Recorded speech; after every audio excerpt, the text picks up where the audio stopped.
I'm sorry, you guys. It's freezing, and I don't know why it was freezing. I was having some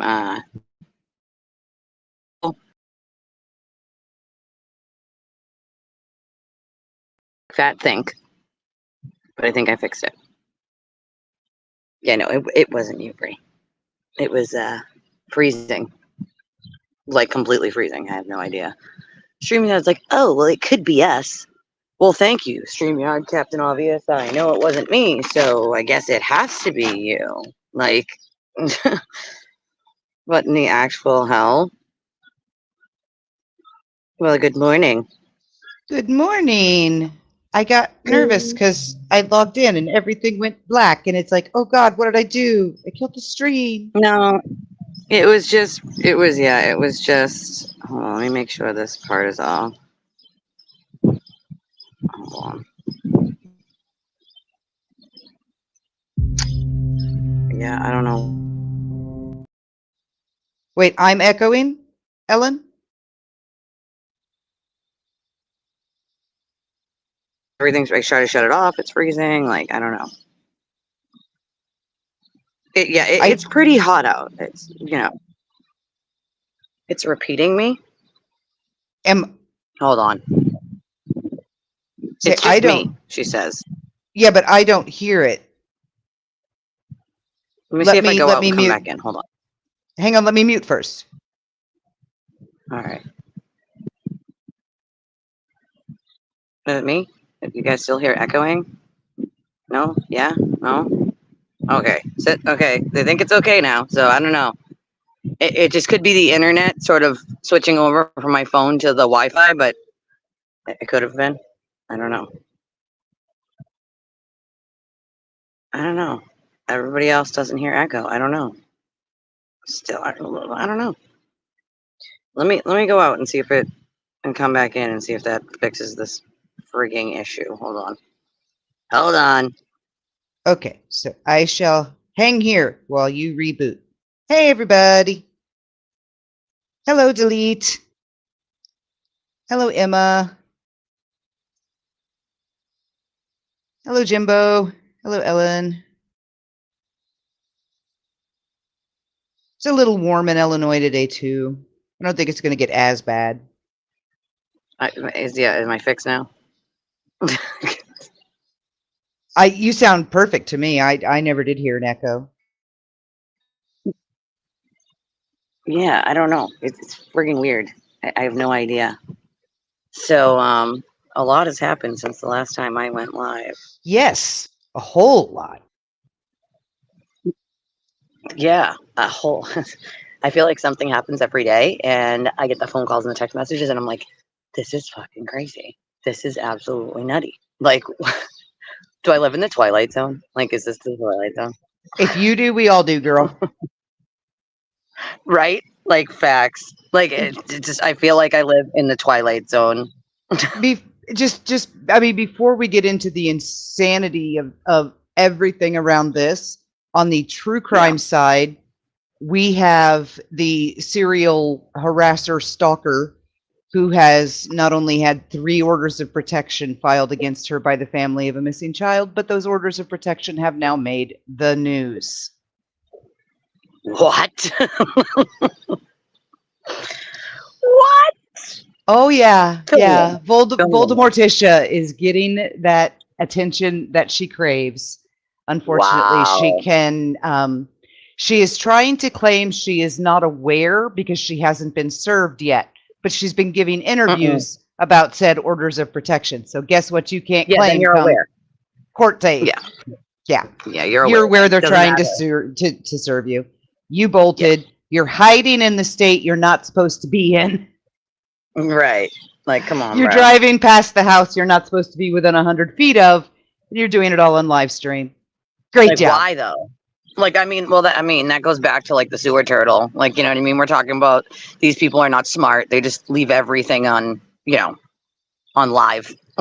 Like castles. I don't. The only thing I could think is she thinks that she can brainwash enough people to believe she is in the right, even though she is absolutely not. She can Yeah. gaslight enough people to believe she didn't do what they just watched her do, that she's going to get the public behind her, but it ain't gonna happen. Yeah, see, that's again the same shit Sewer Turtle does, which is you didn't see what you saw and you didn't hear what you heard. Guys, everyone else is bad. I am good. I don't care about people's past, yet I literally smear people with lies and internet rumors, and I don't check anything. But please believe me, throw your money at me. Believe me, I don't commit crimes while committing crimes because you didn't see what you saw and you didn't hear what you heard. Oh yeah, and Laura is on the warpath because it finally got busted out that she is the one who called DCFS on Makeup Mobster, and she does not Saw like that. the fact that people have found out the truth. And Well, she's I mean- striking people all over the place for saying it. Well, you can't strike people for saying it because it's the truth and you admitted to it, so that's not going to work, right? So Right. there's that. Secondly, you're a Right. fucking bad human if you do that shit. I'm sorry. I was a foster kid. Okay, full disclosure, I was a foster kid abused in foster care. I wouldn't call them on my worst fucking enemy. All right? Sorry, not sorry. Like, you're Yeah, just a bad no. person. Like, Yeah. Unless the way I look at it, I mean, we live next door unless to you're literally watching a child being beat every day or Exactly. locked in a cage. Those are the exceptions, obviously. But I'm saying if you're just calling because someone told you that person is bad and abuses their kid, like, you're a bad fucking person, dude. Okay? You're a bad person. Like, you don't know what the fuck you're talking about. You were told by someone who was told by someone who was told by someone. 99% of the time, it's a bold-faced lie. And it's retaliation for you not giving a family member money or doing what someone wants you to do. So they do stupid shit like that. Like, you're a bad person. Look in the mirror. You're a bad fucking person. Like, it's that simple. You don't know that person. You don't know their child. Who the hell are you? Like, oh, my money's been frozen. They won't Yeah. even give me the $40 that's in my account on YouTube. Like, are you guys fucking serious? Like, it's still my money. Like, but it's not reached 100 yet because they Yep. that's where they are. but I can't reach 100 because you have my monetization off. So, which I can't reapply for it should be like down to like 45 days now, but still, like, so I can't do shit for 45 days, but you want to hold my money hostage. That's not how it works. You still have to pay me the money you owe me if I can't get to 100. There are laws around that, you idiots. Like, Right. On the CPS thing, like even in real life, the neighborhood we live in has a lot of kids. Now, we used to have a neighbor that would blatantly beat her child in the front yard in front of God oh and yeah, everybody. We that's routinely different. called the police to Yeah, that's protect that different. child. That's different. That's different. But like my granddaughter has outbursts. She's 4. My next door neighbor, their granddaughter has outbursts. She's 8 and autistic. We Oh, okay, don't do it that call age. over They scream like you're murdering screams. them when you tell them to.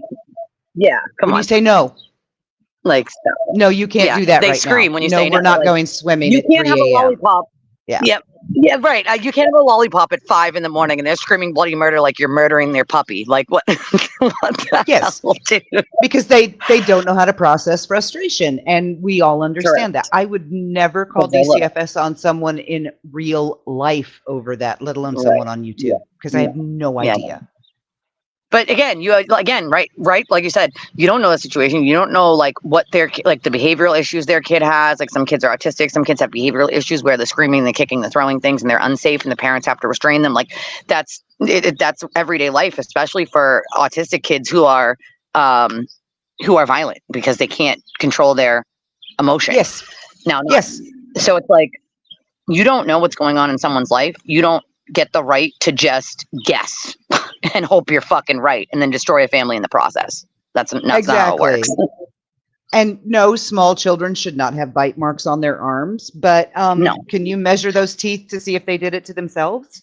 That's another thing, like especially autistic kids too, like or other kids Yeah. that have disabilities like that, they will self-harm, so Because that's how the they doctors will express tell you, like, frustration. yep, the doctor will tell you like as long as just let them throw the fit, let them throw things, let them like stay in their room, like let them just, because if they throw something at your head and knock you out, like it's not good, like. Right. Then there's no supervision. But again, like if they're in their bed in the middle of the night and they decide they're going to bite themselves or pull their hair out, some kids pull their hair out. I worked with kids like this, so that's how I know. But like I also worked with adults like this, so that's how I know adults do this shit. I worked in a prison for the criminally insane, and when I tell you I see shit, we had these people called inserters, right? And they would get any object and insert it into their body, cut it open and stick it in their body, all sorts of different places. Like, that's real life, like with mental illness with these people, like. And we would obviously have to keep like every object we could possibly find away, but like they always seem to find a way to find one, like like a battery or and you know, self-harm. like it's the crazy shit. Self-harm does involve a psychological But release again, of frustration through pain. It's a whole psychological thing. Yep. It's not just, oh, stop doing that, it's weird. And that doesn't work. That just makes it worse. Yeah. It just makes them want to do it more, I think, to be honest. Like, we, you know, how many times we were like, yeah, stop doing that. Why? We have to keep sending you to the hospital. Like, right? And you have to keep getting poked and prodded. Like, why? Why do you like this? This is weird. Like, they didn't care. They just do it more. Yeah. And Ellen is right. Mobs is so kind and so sweet and so soft-spoken. I will listen to Mob's streams straight up to fall asleep, because I find her voice so peaceful and reassuring. And she's, oh my God, she's talented. Her candles and her jewelry that she makes are just so beautiful. I've never smelled her candles, but they're gorgeous to look at. So I can even imagine what they smell like. Oh, I bet. See, there's some talented people over here. You know what I mean? Like, yeah. I actually can drill and set pearls into, jewelry. That's what I started doing forever ago. So that's been one talent of mine for quite some time. Like, but I mean, there are some really talented, awesome, amazing people that I probably wouldn't have met otherwise if it wasn't for a really disgusting mob mentality of crazy people. And it's kind of sad, you know, like, right at this point, the whole thing is a fucking shit show. And like, I can't even believe the defense is still on this. Like, we're gonna talk. You can't talk to the fucking jury, dude. Okay, it is prohibited for you to talk to them about deliberations. It's prohibited for any of the attorneys, the prosecutors, or the defense. Which is why the defense sent the email. I mean, the prosecution sent the emails to the ones that contacted them via email. Like, oh, we can talk to you about the state's case. We can talk to you about this, but we cannot talk to you about your deliberations. And once the deliberations are over, they are over. There's no going back. So I don't know what the defense thinks they're doing here, because like, this is not going to work for you. There's not going to be an acquittal. Like, that's not going to happen. It's over. There was a mistrial. You get a new one. Like, that's how this is going to go. Like, right. And we put all that to bed Thursday, right? Yeah. Yep. So it's like, come on, bro. Like, I don't know what part of this you guys aren't. I mean, we put it to bed, but you got to think about the crazy people that still think somehow, some way that the defense is going to pull out some sort of like acquittal, which is never going to happen. There is no law or precedent for that. As a matter of fact, there's a precedent in law against it. So it's not going to happen. Like, right. And didn't Lolly's office put out a statement specifically saying we can't talk to them? And everybody's like, oh my God, yes, you can. No, you can't. No, they cannot. It's in the law. It literally, they can talk to them about the state's case, right? They can talk to them about the case. They can talk to them about the way they presented the case. They cannot talk to them about jury deliberations. It is strictly prohibited in the Massachusetts state law, period. And defense can't either. So that's another problem, is they can't either, and they have been, which is a no-no. Like, but are they really? Or are they still going back and forth through the intermediaries, thereby avoiding the technical violation of the law? I mean, even if they are, it's still a violation, period. You guys are still doing it, and you know you shouldn't be. It's that simple, and the judge is going to see it that way, too. You know what you're doing. And then on top of that, they're stacking hearsay on hearsay on hearsay.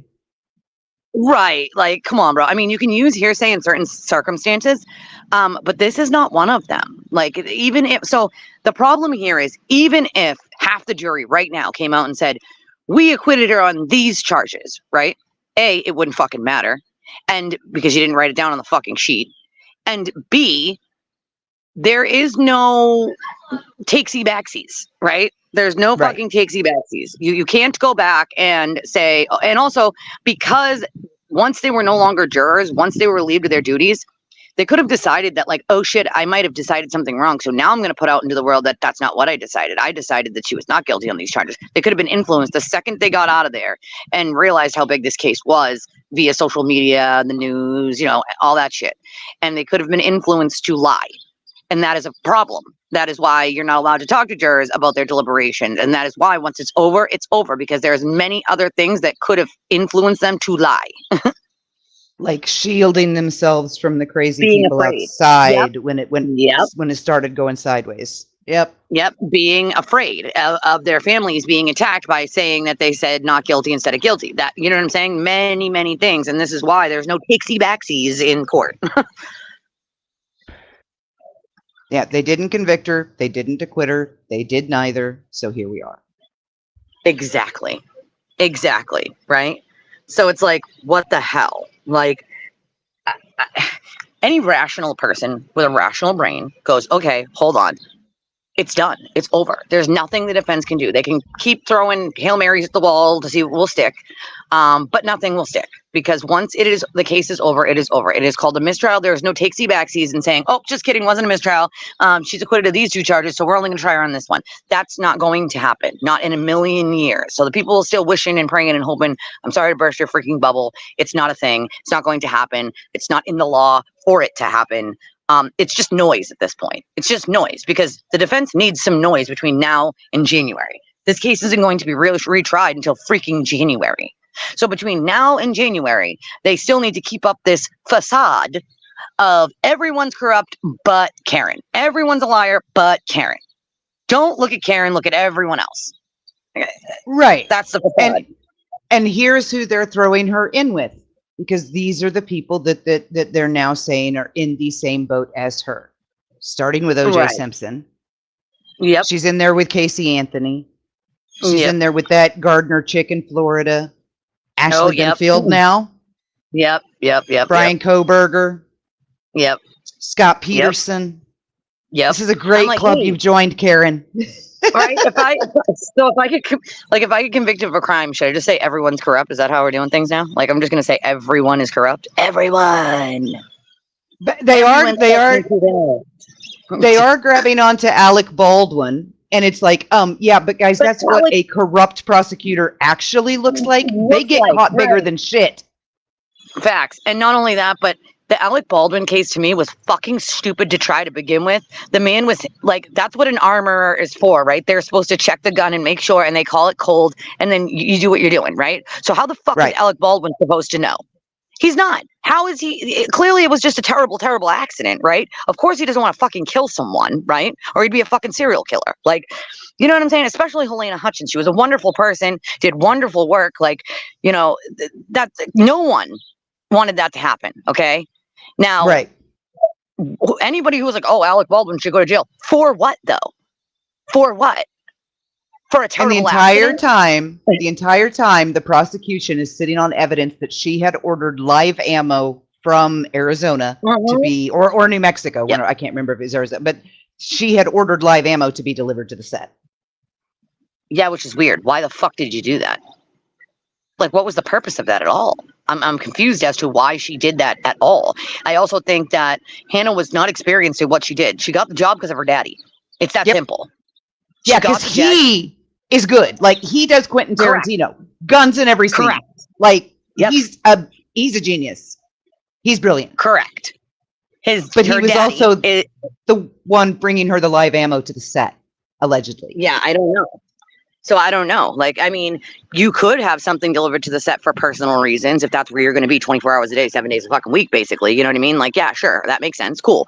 But you can't mix it up with your work product, bro. So if that's the argument you want to go with, cool. But you still made a mistake that you should have known would have been a boo-boo. Like. Right. And if you're doing target practice with live ammo with the cast out back on the back lot after hours, that's, I guess, okay if you want to teach them gun safety. But could you please keep the bullets separated? Right, exactly. And somehow they were mixed up. That's clear. We know that now, right? Somehow they got mixed up. I'm not saying that Hannah wanted anyone dead or was trying to kill anyone. I don't think that's the case either, right? No, but just incompetence. incompetence, right? Like, she was not prepared for that job. There's no reason she should have had that job. She had the job simply because daddy got it for her. Funny enough, Delete, Melanie Little is always outraged. She's outraged over everything. Everything is outrageous to her. Funny pranks on your friends are outrageous. Acting like normal humans is outrageous. It's just outrageous. This is disgusting. People are so disgusting, says Melanie Little. Disgusting. Like, bro, go back to like doing something other than law because you suck at it. All right, you fucking suck at it. You're Drunk dude bros being drunk dude bros in a bar. Yeah, horrible. Like, what the horrible? You ever been to a bar? Right. Have you? Because it seems like you don't know what the fuck, especially one in New England. I'm just gonna say, like, for me, I think it's almost like a culture shock to other people who are not from here that don't seem to understand, like, and I'm not saying, like, yes, we live in America, but New England is a very different culture than the rest of the fucking country. If you go to somewhere like even West Virginia or Georgia or Florida or California or Nevada, you're gonna get a culture shock if you're from here. It's very different. It's nowhere near the same. People live different. They talk different. They act different. Like, it's different in different parts of the country, right? So I feel like they get some, like, culture shock when they see this and they're like, oh, that's so, like, no, that's completely normal here. It's not, like, Alan Jackson doesn't seem to know how it works here in New England. Like, go back to California, bro, because it's not, no. Like, right. No. Yeah, no. Jimbo brought up Lizzie Borden as being a member of that club too. My take on Lizzie Borden is a little bit different. I personally do think she was framed because they thought it would be easier to convict a woman than actually arrest her uncle. And I think her uncle did it. I still got to look into that. I forgot to do that. I think it would be an interesting little dive there.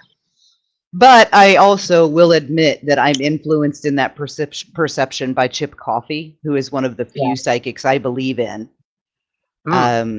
And he went to the house that she and her sister moved to after the murders, not the one the murders were committed in, but the one they lived in after. And he talked to Lizbeth. She wanted to be called Lizbeth, which was the name that she actually much preferred to Lizzie. She hated people calling her Lizzie. Which is funny. I adore Chip. And that's what he came away with, was that her uncle did it and she knew it, but she couldn't convince anyone of it. Say anything, or convince anybody of it. Yep. Well, I mean, you got to remember, Delete, that's the thing, right? Clicks and views. Like, that's what most of this innocence fraud bullshit is about. Now, I've been deep diving into a different case, switching sort of gears. Karen's case isn't going to be heard until January, so there's another case I'm working on. And it's not per se like a innocence case, but it's a case where, so Massachusetts used to have this first-degree murder law, right? And it was a law that, like, basically said, like, if you gave clothes to someone before they committed a bank robbery, and you weren't even at the bank robbery, you're now, and someone died in that bank robbery, you can now be convicted of first-degree murder and go to jail for natural life with no parole. And in 2017, they got rid of that because they were like, wait a second, we can't keep convicting people on this ridiculous law. It's inhumane, it's fucking stupid, and it's putting too many people in jail for other people's actions, right? Like, so I can't control what the person next to me does, right? Like, I can only control what I do. That's it. I can't control what other people do. Right. So I have this case of a man who is in jail here in Mass. He's been in jail for 30 years. Okay. He set up a small robbery of like a safe in a McDonald's that he had worked in for like a week. And they had known that, like, the door was propped open. After the employee would come out, they would, like, prop the door open so they would take the trash out or whatever. And the plan was to, like, sneak in there, stay in there, get the safe out, and then get out, right? Mm-hmm. Well, the person that he found to do this robbery with him happened to act alone on his own. And when he hopped out of the bushes to go towards the door, was scared, like, got scared by the employee coming back too fast. Shot the employee in the shoulder, and the employee died like an hour later. Now, this person, when he heard the shots, he ran because he was like, wait a second, this is not part of what this is not what was supposed to happen, right? Like there was no plan to like for anybody to be hurt or anything like that. So long story short, the guy who actually shot the kid is out of prison currently. He's out. Okay. He's out of jail. All right. He is out of jail. And Samuel is still in prison on this first-degree murder charge. It doesn't even exist anymore. But when they got rid of the law, they didn't retroactive it back. So basically, anybody still in jail on this law has to fight it. So yeah, okay, he did a robbery. Totally understandable. Right. You should do some time for that. Abso-fucking-lutely. Right. 30 years while the gunman is out? I think that's a little unjust, no? Say in most cases, my niece's father was a felony murder convict. He took his pregnant then girlfriend out on a drug deal. He crossed the drug dealer, got them both shot. She and the baby both died. Oh, geez. So he was convicted of felony murder. Oh, man. And then the dealer was convicted of first degree. He Right. served 8 years. The shooter served 15, I think. Right. That I agree with. If you're committing a Proper felony, Yep, proper if you're committing a felony and someone dies, Yep. then yes, You should get time. I Absolutely. Yeah. absolutely agree. So the guy serving some time for that employee dying, Absolutely. not a problem. Even he agrees that he should do some time. He was 20 years old. It was a stupid fucking thing to do, but he had no control over that other person and what that person was going to do. And as soon as he heard a shot, he was like, no, this is not what I, Right. no, More time than the So- shooter? No way in hell. More time. Yes, more time. The shooter is currently out of prison, and he has no parole. No, not like he's doing natural life, and he's been there 30 years now. Did the shooter take a plea? Yep. You got to plea. Oh, he pled, But and the other still. guy was convicted. Okay. Yep. Well, he took it to trial because wouldn't you, if you know what I mean? Like at 20 years old, like, yeah. So that's what I'm trying to do is push for it to be retroactive to the people that it is affecting still. Right. Right. Because in Sam's case, he's still sitting in jail. He's been there for 30 years. I mean, yes, he should do some time for a robbery from when he was 20, but 30 years for that robbery? And the guy who shot and killed the employee is currently outliving life? I mean, where is the justice in that exactly? Like, I agree with Delete there. That it's just like when they decriminalized marijuana. Everyone Right. that was in still from the 92 sentencing guidelines got out. And they have the option to expunge their record. yes, yep. And most states they do now. Yeah. They're still pushing for it in some. This is how slow it is. But like, I get what you mean, Grossum. I totally understand what you mean. Yes, he set the robbery in motion, but a murder, no. And so should he do more time than the person that committed the murder on his own accord? That wasn't part of the plan. Like, no. Yeah, I mean, I No, think he he should shouldn't. do some. Felony murder Right. usually carries a lighter sentence than first degree. Not here. It was a first degree felony. That's what it was. First degree felony murder. Oh, And that's the law that they got rid of in 2017 because it was inhumane and unconstitutional. So they got rid of it. But what they didn't do was make it retroactive. okay. So there's still a felony murder, or there's still a felony murder statute, but the first degree part is gone with the life sentence. There's another Where it's like a statute, capital but thing. it's not the same. It's not written the same as in like basically if you weren't even there. Because this whole thing, like the whole fact that they overturned the law was based on a guy who, by the way, is still in jail. Okay. But it was based on a guy who wasn't even at the crime scene. He had given his friends like clothes or something like that to change and went to jail. And he's still in jail. And he never went to the robbery, wasn't a part of it, like was just at home. But that man's still in jail because they never made it retroactive. So the whole reason that they changed the law to begin with Is still in guy's jail. still in jail. Like, They named a law after me, and then they didn't apply it to me. correct. And that's basically what happened. I would be livid. I've been trying to, yeah, you know what I mean? I've been trying. There are, as far as I can tell, because there aren't just records, like as far as I can tell, It's like 36 or 7 people that I can find. And I know there's probably more, but that's what I can find currently on that law, sitting in jail. And many of them have a good damn reason to be out. Like, I mean, he was 20 years old. Imagine what your brain is like at 20 and what your brain is like at 50. He's very well spoken. By the way, he's gotten his bachelor's, associates and going for his bachelor's from Bunker Hill College in jail. Okay. That's impressive. Yeah. Literally, like he's very smart. He's very intelligent. He's a very kind person. Like, he's not a shitbag. He's not a shitty human. He was 20 at the time. I mean, come on. Yeah, like, he grew up. He grew up, basically, yeah. But he also did something even in jail with his life. Imagine that. He didn't have to do any of that. What was the point if you're doing life? Why? Why do it? You know what I mean? True. Why do it?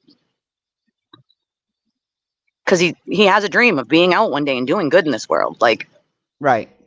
He was 20. Like, and I will fight for that justice, because yes, maybe he should do some time, but 30 years, dude, under a law that doesn't even exist anymore. No, that's not justice, dude. I'm sorry. It's not. Like, it's not. Yeah, though the law is meant to be a living thing. It's meant to evolve with us. That's right.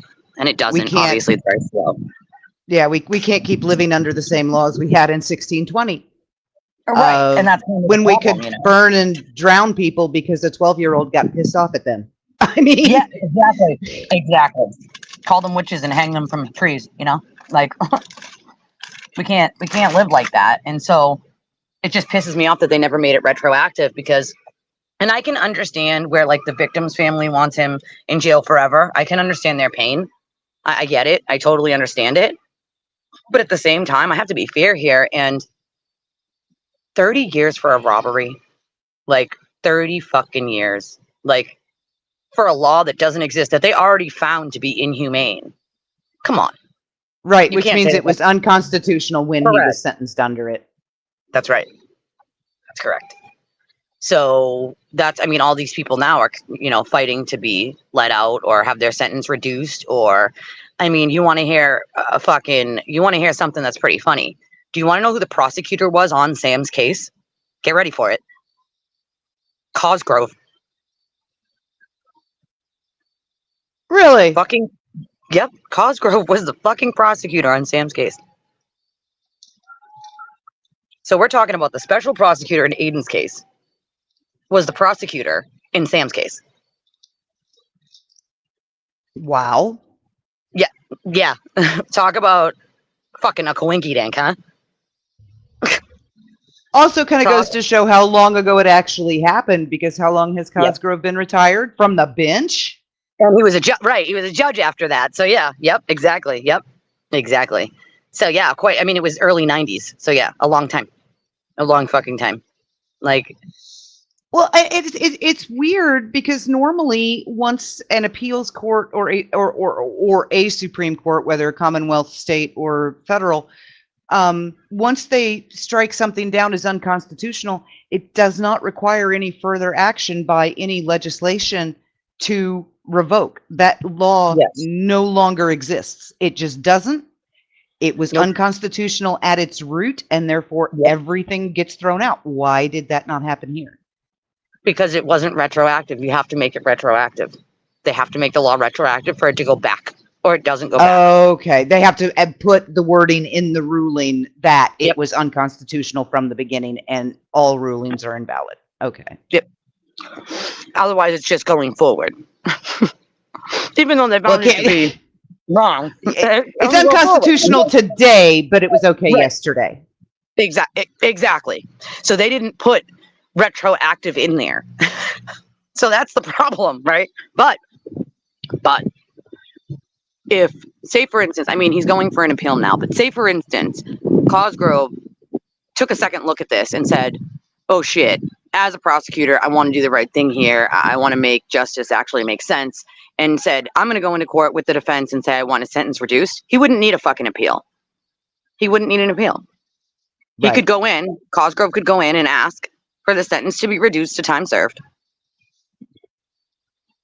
It's that simple. But do you think he'll ever Right. do that? Probably not. We'll see. You know, like, Well, I mean, he was brought out of retirement for one specific thing, and that's to prosecute Turtle Boy. So I don't know correct. if he's even allowed to go back and revisit it since he's no longer he can. practicing. No, he can. Yeah, he can. Any of the prosecutors can. If they feel like injustice was done while they were prosecuted, they're allowed to petition the court. They can do that. Okay. So he could like an amicus, Sort of, since yeah, he's not sort a of. working Basically saying that, prosecutor anymore. right. Basically saying that in his official capacity, this was a case of his that he found should be reduced, basically. And the court can choose to ask the now prosecutors whether they agree or disagree. Like, you know what I'm saying? So, Right. I mean, but it goes a long way having the prosecutor that prosecuted you say, okay, you know what? Like, maybe this should be reduced to time served at this point. Like, you know? Yeah. Like, and I mean, I hope to have Sam on one day for you guys to even just listen to him talk. Like, he's very, very smart. He's very, he helps other inmates in the jail with law stuff, funny enough. So I did some very tangential volunteer work for the Innocence Project about 10 years ago. Right. And so I absolutely stand behind that. And that's what gave me pause on Scott Peterson, was when I heard Innocence Project and Scott Peterson. What reassured me there was, it's actually a different organization. This is the LA Innocence Project. Yeah, yep. Exactly. There's Which two is different yep. projects, but it's not the real Innocence Project. No. But Michael, we talked a little bit about Betty. Yeah, we did. We talked about it in the Heels is currently very happy because she was always one who knew that one of these days Betty was going to pick the wrong one, and she did. She finally came up against a family that has the resources to stop her. And that's exactly what's about to happen. And Emily had mentioned earlier that she wished Turtle Boy lived in Tennessee, so he could find out, you know, what happens when you fuck around in Tennessee, you find out. Well, Betty's finding out. That's the thing, right? I wish you would fuck around and find out somewhere out there. That'd be great. You guys can keep him there forever. You know, like, because what's next for him is court. And when he goes to trial, it's not going to be pretty. You know, his attorney's going to try all his normal tricks and narratives that are bullshit. But in the long run, you can't tell narratives. A judge is going to stop him from doing so. And when Bradel can't tell narratives, he gets very flustered very quickly. He stutters. He doesn't know what to say or do because he can't tell a narrative, right? Something that's not true that he wants everybody to think is true, which he's been doing nonstop. The evidence completely shows the man has fucking lied numerous times. Not only has he lied, but he continues to lie about people over and over and over and over and over without a care in the world. Why? Because it's just another day for you guys to look this way and not at him. Well, they come out of Zoom court and give press conferences telling us things happened that we didn't just hear happen. Oh, yeah. What do you mean? Yeah. So that's another thing. Yep. Yep. Like, we heard it. The judge did not say that. Yep. The judge was not angry with Kate. The judge was not belligerent with Kate. The judge said, okay, your attorney is sick. Do you want to be heard today? She said, yes, I would. She said her piece. They said, okay, you're free to go. That was it.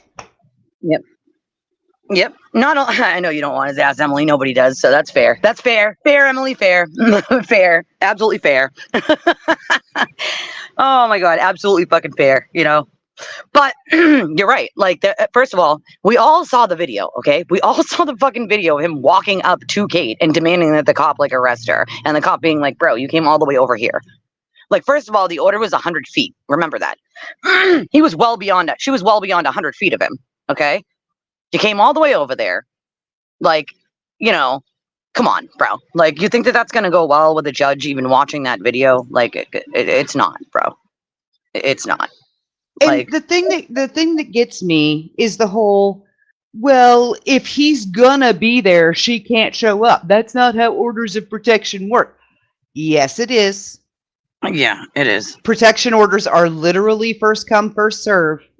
You can't kick someone out who's already there because you show up and get in their space. Unfortunately, in this state, you can, but you That's cannot screwed seek. up. Yeah, I know, but that's the way that restraining orders work here. But what I will say is, you can't. Like, so basically, she was within that 100 feet. He closed that gap on his own. Like, now it's one thing because they people like to be like, oh well, Lindsay went into but she was going into a public courthouse where at the time he had no press pass and no legal reason to fucking be there. Period. She was supporting the victim, the family of the victim, right? Like, she was there with the victim's family. Like, she had definitely more right to be there than he did, and she had business in that courthouse, right? So you can't tell someone like you can't go to a courthouse because your abuser might be at that courthouse doing what he does and abusing other fucking people and lying. Like, she walked into a public courthouse. She didn't walk up to him wherever he was out in public and just be like, Mur-. And to that point, she never asked for him to be arrested. She didn't want him to be arrested. She just wanted him to be away from her. That's it, simply. Like, just away from her. Not arrested, just away from her. You know? And Aiden walked right up and was like, she needs to be arrested. This is a violation. No, you closed the gap on that 100 feet, bro.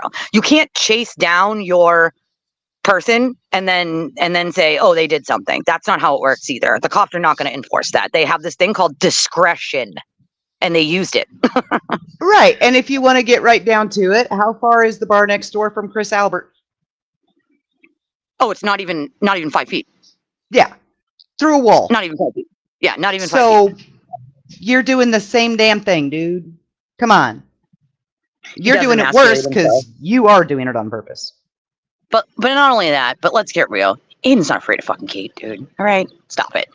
He's not afraid of Kate. Not. He's not afraid of any fucking woman. He does it for simply one reason, to get back at Kate. Everyone knows that. Even the court at this fucking point should know that. Like, he's a horrible person, right? Like, then again, it's entirely possible he is absolutely fucking petrified of women, and that's why he does what he does. Oh, because he knows women are stronger than he is. And smarter than he is. I know that for a fact. He definitely feels a threat from women. But what I'm saying is he's not physically scared of Kate. Like, you know what I'm saying? Like, he's not physically scared of Kate.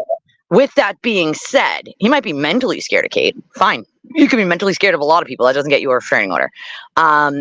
Physically, I don't fucking think so. Like, I think he's, again, we all know, and I know from experience, especially when he pushed Lauren to get that restraining order against Kate, that was all a ploy to just get back at Kate. We knew that. Even Lauren knows that, okay? She said it to me, so I fucking know. Like, so come on now. But what I will say is Kate should probably not go down there. Like, you know what I mean? Like, just let it be, dude, you know? Like, go somewhere else that isn't right fucking there, or like have someone stream it from where they are to you, like, you know what I mean? So that way he can't try to pull that stunt. You know what I'm saying? Like, you gotta sort of deal with she's got to put in an order to get rid of that order, you know, if she wants to go down there, because it's going to be a fucking problem, you know, like he's going to make it a problem every fucking time. Like, let's get real here. That's exactly what he does, right? Like, well, where is that stupid exception that they gave Aiden for Lindsay? Where it's null and void at the courthouse. For your First Amendment rights. Like, that's another thing that I struggle with, which is everyone has a First Amendment right to protest. Who are they to tell her that she can't protest because he's there? That's not really a thing either. So it's like, though, these are First Amendment grounds. So if you're going to give him the courtesy of being within a courthouse and having Lindsay be away from him, then why the fuck isn't that same courtesy given? You know what I'm saying? Because again, that's not justice. It's got to be equal, and it's not being dealt with equally. Like, and he is no more a reporter than I am. No, he's no more actually than the bird that just flew into the tree in front of me. All right, come on, stop it. I have 3 degrees in writing and 1 in journalism. Even though I don't work as a journalist, I am more of one than he is. Oh, facts, 100%, 100%. You're also more well-rounded, a kinder, gentler person, and smarter than he is. So, well, thank you. You're welcome. So are you. It's the truth. You know what I'm saying? Like, and I think that's part of why Aiden didn't like me from the get-go is I'm smarter than him. It's that simple. Like, I'm just smarter than him. Probably. Like, weak men are terrified of intelligent women. Oh, yeah, absolutely. Do you know how many times I've been told, like, you're quite intimidating? Like, and I don't mean to be, obviously. I don't want to be intimidating. But, like, I don't know. I guess my demeanor and the way I speak is just a little intimidating, but some people like it and some people don't. And that's cool. That's, not everybody has to love it, but I've heard it from men so many times throughout my life. Like, you're quite intimidating, but it's intriguing. Like, it's intriguing. Like, you're a little spicy, but it's intriguing. Like, sure, I will get on the phone with shops or with male owners, and I could, have discussions with them about things they understand and know just as well as I do, and immediate get hostility in response, because of the sound of my voice. And it's like, me too. I mean, I had a driver yesterday cussing at me because I told him that the damage he was reporting was not caused by what he said it was, and he was livid. He was cussing at me, screaming at me. The statement he wrote me didn't match what he told me on the phone. It was like a whole thing. Sure.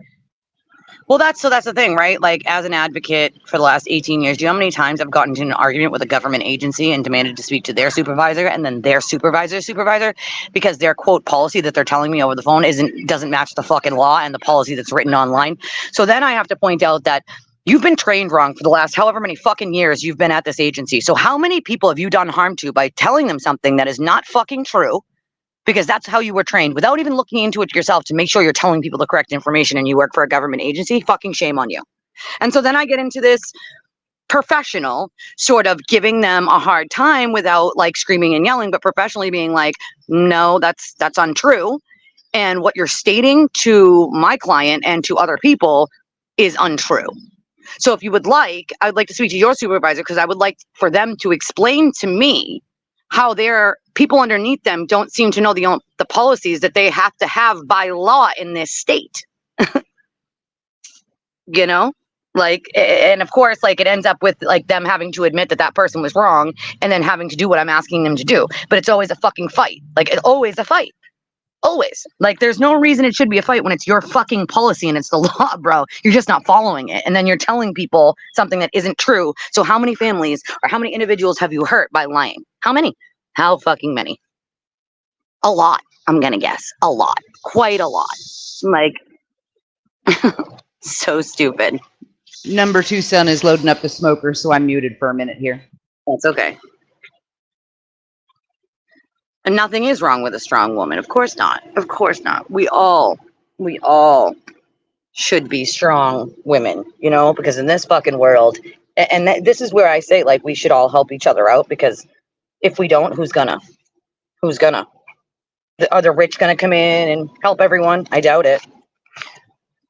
If us normal folk don't help each other out, we ain't getting no help. It takes a fucking village, and I believe in that. And I believe in helping other people, because if I don't do it, who's going to, right? Like, so, I believe there's always something you can do for someone, whether it's holding a door or helping your elderly neighbor with their fucking groceries. There's something anyone can do to just be a good person and do their part. It's not difficult. Like, although people do act like it's fucking difficult. Might take 10 seconds of your fucking time. Legitimately. Like, I mean, there's so much shit in this world, and shitty shit, nonetheless, like, just absolute shitty shit. And I feel like people don't take the time to be like, wow, there's some shitty shit in this world. Like, why don't we try to make it a better place in our own way? Too many people just worry about themselves. It's very selfish. Very, very selfish. I choose to not be one of those selfish people, no matter what I'm going through. And I'm definitely going through a hard time right now. Like, there's no ifs, ands, or buts about it. Like, but that's why the title to this live I'm doing now, if you go back and look at it, is a quote. And I think it speaks volumes. I think people think that, when you're going through shit, if you don't fall down and cry, that you're just not going through shit. And that's not the case. You're going through shit, but you choose to stand up and keep it moving. Like, no matter how much shit you're going through. And I think people ignore the fact that, like, oh, well, this person must not be having that hard of a time. They're not crying and screaming and yelling and, and just giving up. And it's like, you can't. You can't. You have kids, you have a family. Like, there's no giving up, no matter how much you want to. Like, there's just moving forward. And I think we forget that as humans, that if someone on the outside isn't crying and acting a fucking fool, that they're not having a hard time. And it's just not true. And I think we need to recognize more that our neighbor or our friend or anyone could be having a hard fucking time. Like, you going to the bank? Yes, I am. Are you stopping over near the smoke shop at all? I'll be going that way. Well, are you going to stop there or no? Yes or no?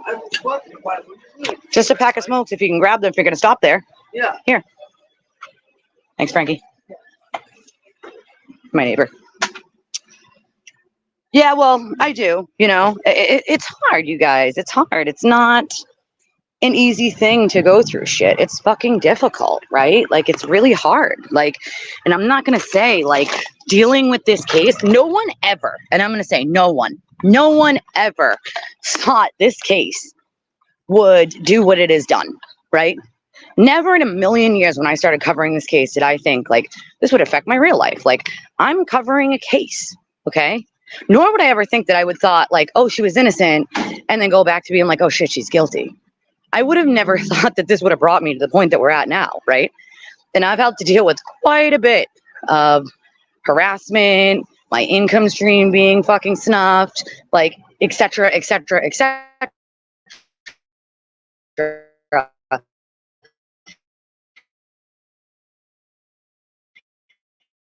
And you know, my income stream is, I don't care who thinks that I should for the numbers or the views or any of that. I am not going to fucking do that. So whoever thinks that I should can fuck right all the way off. Like, all the way off, because it's just not the right thing to fucking do. I mean, I could have just kept saying, free Karen, free her, she's innocent. But then I'd be saying something I don't even believe. I don't even believe. So why the fuck would I do that? Well, there are lots of people that are doing that currently, and we know who they are, right? It's for the numbers. It's for the numbers. It's for the, you know, views and the money. And I chose not to do that. Like, it's just my personal choice. So in a way, I guess it is my fault for not going with the rest of the world and saying, well, I'm gonna lie about this, and just because I need the money, so I'm gonna do what these other people have admitted to doing, and now it's been posted online. Well, I'm not gonna say the truth because then that would ruin my income. Like, I just can't do that. I'm not that kind of person. Long before I ever had a podcast or a stream, long before, I helped people, like, down to the core. Like, I've been a volunteer advocate for 18 years. That, like, if you don't know me as a person before this stream, like, then I wouldn't expect you to know this now. But, like, if I was worried about money, no matter how poor I am, like, I'd be charging my clients. I don't charge my clients. I'm a volunteer advocate for a reason. Why? Because most people who need an advocate are poor and can't afford it. Like, it's that simple. They're poor and they can't afford an advocate. So I do it for free because I have the knowledge to help them. Like, right? And that's like a normal thing to do, is like help people when you can for those reasons. And for me, it's more beneficial to help these people who would have nowhere else to turn with the information that I have in my brain, right? Okay, she appears to have yeeted. Why wouldn't I help them? You are back. Why wouldn't I help them? Like, it's common sense, right? Like, at least to me it is. I know it isn't for everyone, and I'm not everyone. I get that. I understand that. And it's taken me a long time to be like, oh, shit, not everybody thinks the same way as I do, and that sucks. But I can only be me, right? I can't be everyone else. I gotta only be me. And it does suck when you realize that not everyone on the planet is a decent person. Yes, it really fucking does, because, like I said, like, I think me and so many other people, like Lindsay, Lindsay definitely never thought that her life would be turned upside down by dating Aiden. She didn't know anything about him, you know? She had no fucking idea. Like, she didn't know what she was in for, bro. Like, so it's like people are like, oh, you just want this, you just want. She never wanted to be known. Y'all make her known and relevant by keep repeating the BS that he gives you. Like,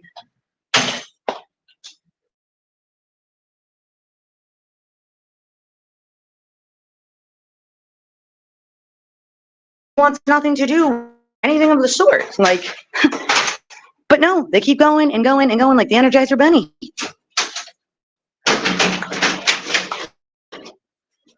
In 207, right?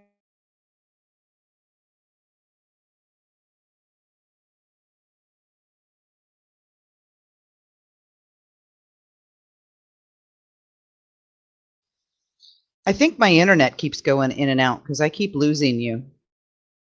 No, no.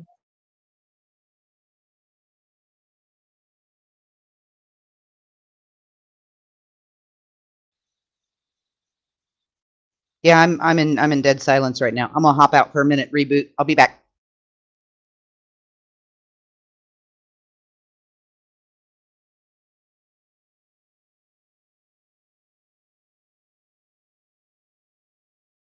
To breathe. Because it could be my internet sort of flopping around because I'm downstairs. It's very possibly. It's possible. If you guys can't, if it keeps going in and out, I need you guys to tell me because, you know, I want to make sure that you guys can hear me correctly.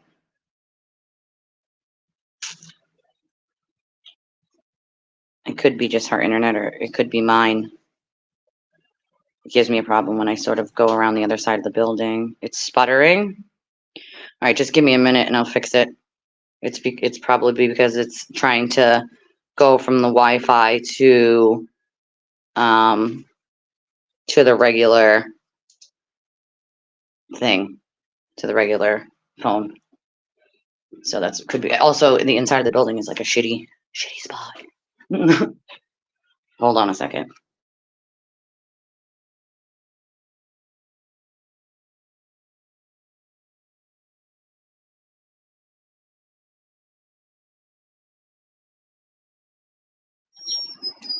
Yeah, there should be a picture, just my icon.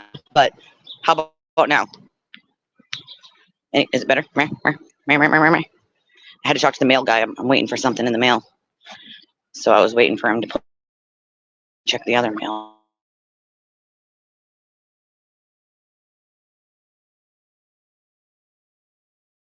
Closer to the Wi-Fi over here.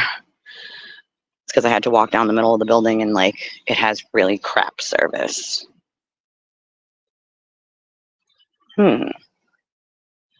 RP, is this better now or am I still sputtering? I shouldn't still be sputtering where I am right now.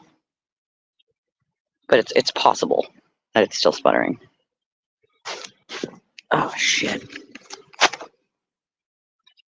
Oh god. Okay, no icon. Okay, better. Good. Yeah, see, I'm closer to the Wi-Fi over here. It's because I was in the building trying to check the mail. Perfect. Yeah, I mean, okay, you can hear me good. All right, good. Perfect. Wonderful. It's because it was trying to connect to like my phone Wi-Fi when like I got too far from the regular Wi-Fi, but I was in the building. That's why I was like in the middle of the building instead of closer to the house. But either way, you know, I try to be positive, you know, with all things, but sometimes it's hard. It's hard to be positive all the time when you have to watch such shitty things happen to people around you and yourself. And you got to start questioning, like, why are there so many shitty people on planet Earth, right? Like, you got to think about it. Like, why? Just why? And why do the shitty people always have shit happen to them that's beneficial and the good people don't? Someone make that make sense to me. Like, can karma correct itself on that one? Like, It's starting to catch up. Also, this think it sounds is. much better. So yeah, I think it's because I was in the building trying to check the mail, and like the Wi-Fi was probably trying to connect to my phone instead of the regular Wi-Fi because I was too far away from it. oh, okay. All right. So Well, I then. think that's what it was. Oh well, I haven't rebooted my phone in weeks, so probably needed it anyway. Yeah. Yeah, I definitely think that's what it was. But karma is slowly starting to catch up with people. It is. Let's fucking hope so. Because at this Caught point, up with old Voldemorticia down in Tennessee, and it's just going to keep catching up with her. True. She's facing a federal lawsuit over copyright. She's got a lawsuit coming from a private investigator. She's gonna lose the lawsuit with Queen because she just cannot stop failing all over the place and sinking her own case on live streams. Right. It is starting to, Aiden will lose control. And all of the stuff that we can see will fall on his head. It will. Right. I mean, let's fucking hope so, because at this point, it's kind of, it gives me pause to be like, really though? Like, really? Like, why the universe? I mean, I know it always, course corrects, but like, at what point does the universe say, we're going to stop rewarding really shitty, awful people and letting them do so much harm? You start to wonder. I think that she bides her time and she lets people build themselves enough rope that she has nothing to do with their downfall. I mean, I believe that too. Karma's a bitch and she's going to come to collect eventually, and I do believe when you put bad fucking karma in this world, that's what the fuck you get back eventually. It could be insta karma. I love watching insta karma. It's amazing. It could be insta karma, but it also could be 5, 10, 15, 20 years from now, karma. Like, that's, you just never know. But it's you do have to wonder as a human, like, when do the good people get the help they need, right? And then the shitty people get the karma they deserve. Because when we only got one women show up in blue t-shirts and refuse to let their voices be silenced anymore. And the result is 20 people the next day and 50 the next week. Yeah. I know. I mean, I'm very proud of that. I'm extremely proud of that. I'm definitely proud of the work that we've done on this case. And I'm proud that the family has the support that they need. I'm definitely proud that we walked through the depths of fucking hell, because when I tell you, the first 8 of us literally walked through the middle of them, which is something that none of the other, groups have been able to do, obviously, since the first time, because we sort of showed up out of nowhere. It was a surprise. They didn't know we were coming, right? It was like walking through the depths of hell. I kid you not. I fucking kid you not. It was like walking through the depths of fucking hell. Like, what the hell? But I'm extremely proud that we could show people to be unafraid and let their voices be heard, no matter how much, because we knew going there that, like, the sewer turtle would start ramping up his attacks and lies and bullshit on us. And we were right. We were right. We knew that was going to happen. But if we allowed that to silence us, then what are we showing people? Like, what are we showing people? We're showing people that like, fear and intimidation work, which is what they thought, that they had everybody so kowtowed that no one would ever stand up against them. They thought they controlled the media, they controlled the narrative, and you proved them fucking wrong. Oh, well, they clearly didn't know me then if they thought that was going to happen. Like, because I'm just one of those people in general that's not going to stand for that kind of bullshit. Like, that's not a thing. Sorry. Like, so that's where I say, like, don't underestimate people you don't fucking know, dude. And I'm somebody they have no, like, you don't know me. None of you know me. Like, you don't know a fucking single thing about me.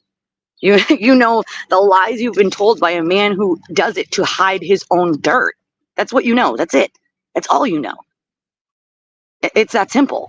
Like, and it's really sad to watch. I kid you not. It's almost painful to watch some of these people believe every word that comes out of his mouth, knowing that there's proof of his lies over and over and over, and that some of it's going to come out in his trial. And I just can't wait to see how they spin that next. Like, so let's just ignore all of the evidence that shows he's bold-faced fucking liar, and that he literally we have the evidence that he has framed people and laughed about it using his own children. Like, that's just not normal. And then brought that to court as evidence that he made up. That's not normal behavior, dude. Like, that's fucked up. Like, it's fucked up. Like, I mean, I get it. Too many people are accepting of the wrong things to the detriment of victims. Like, you're 100% right. You are correct about that as well. Not a man. Child, really. Throws these temper tantrums, these jealous temper tantrums, I should say. he gets jealous. Like if someone donates $5 to you and not him, he's like, oh my God, that's $5 out of my pocket. Can't have that. We can't have that. We got to start telling people like lies about this person so they'll stop watching that person, and like the money will go to me. And he has literally said things in private such as, well, that's money that could have been given to me. People can support more than one person at a time, you fucking moron. Like, that's a thing, you know. Also, you don't get to decide who supports who. Like, what the hell? Who does that? Like, really, really sick, sad people. Like, I don't watch him. And there's a reason why I don't watch him. He's a buffoon. You know? Like, I'm sorry. Like, you don't make any sense. You have no idea what the fuck you're talking about. And you're blindly believing a man that will turn on you, not when, will turn on you when the going gets tough and he thinks you're getting more donations that like he should be getting. Like, he will turn on you. It's not about an if, it's a when. Same thing goes for all of those people. And I think that they know it deep down. I think that you're just hoping it never happens, or that they can slowly distance themselves and whatever, you know? No, they can't. Or any other circumstance where they would be the victim. I'll tell you, dude, being the victim of the harassment it's a lot to deal with. It is a lot. You know? You are right about that. Misguided empathy. That's a good one, Emily. You're right. And all the other people she has hurt, like that's extended, like not only to the victims, right? In that case, right? The victims and the family of the victim. But then the witnesses are now victims. And then the people who back the witnesses are victims. And the YouTubers like me who back them are now victims. Like, and it's an ongoing thing. The families of the people that back them are now victims. Like, it just goes on and on and on and does irreparable harm. Like, just so much harm. Like, to decent human beings. That's really what bothers me the most, is some of these people are just decent, kind human beings. And they have to go through this. And watching them go through this and then going through it myself, dude, like it's like you live in the fucking Twilight Zone. Like, legitimately live in the fucking Twilight Zone. I imagine a world where people aren't so shitty. You know? Like that. I imagine a world where people come behind one another as a community and say, oh shit, this person needs our help, let's help them. Because that's what I've done for 18 years. So watching the maliciousness, the lies, the internet rumors, the slander, the defamation, it's fucking gross. It's disgusting. It's disgusting. I do still have, and I know B-Tim has this same difficulty, wrapping my head around people who are active in the true crime community, who are content creators, who brand themselves as victims advocates. We don't trash victims, you know, we stand for victims, all this stuff, but they're out here painting the Alberts and McCabe's, innocent people who did nothing wrong other than invite their friend to their house. That's it. That's all they did. As murderers. Yeah, because that's the narrative to get Karen off. Let's not listen to anything Karen said or did. Let's not do any of that. Because that would make too much sense. You can't reconcile those two things. You are either always empathetic of all victims, or you are selective in who you decide the victim is. One makes you Betty, one makes you a decent person. That's right. You can't do both. Right. That's fucking true. So fucking true. It's sad, is what it is. It's like, damn. Is that what this world has come to? Like, is that where we're at as a collective? Like, we're at the point where only certain people matter and then other people don't? Like, is that what we're doing? Because that don't make sense either. Like, because for me, it's like, all right, you have, you know, the Alberts, the McCabe's, and then the O'Keefes, right? They're victims. And the support should be given to them. But we should also be extending that support to other people who have become victims of this, like Lindsay. You know what I mean? Like the other creators that have been relentlessly harassed and had their lives turned upside down for throwing their support behind it. So, like, why do we sort of bypass the other victims in this? Like, there are a multitude of victims from this whole thing. And some people feel like ghosts. Like, Like literal go. Like where's Jill Daniels' support? She's getting fucking killed right now. Where is the support for Jill Daniels? Jill didn't do anything wrong, but stick up for her family. That's all she's ever done. And she's sick and tired of it, and I can't fucking blame her. I'm just like Jill. At that point, if I'm going there to where he is, I'm gonna tell you right now, it's gonna end with me in cuffs. It's that simple. And I will take that one for the team. Absolutely 100%. I don't blame Jill at all, because at that point, you are threatening my fucking family. And I'm done with it. If the justice system isn't going to do their job, I'm at least going to punch you in the face and feel good about it.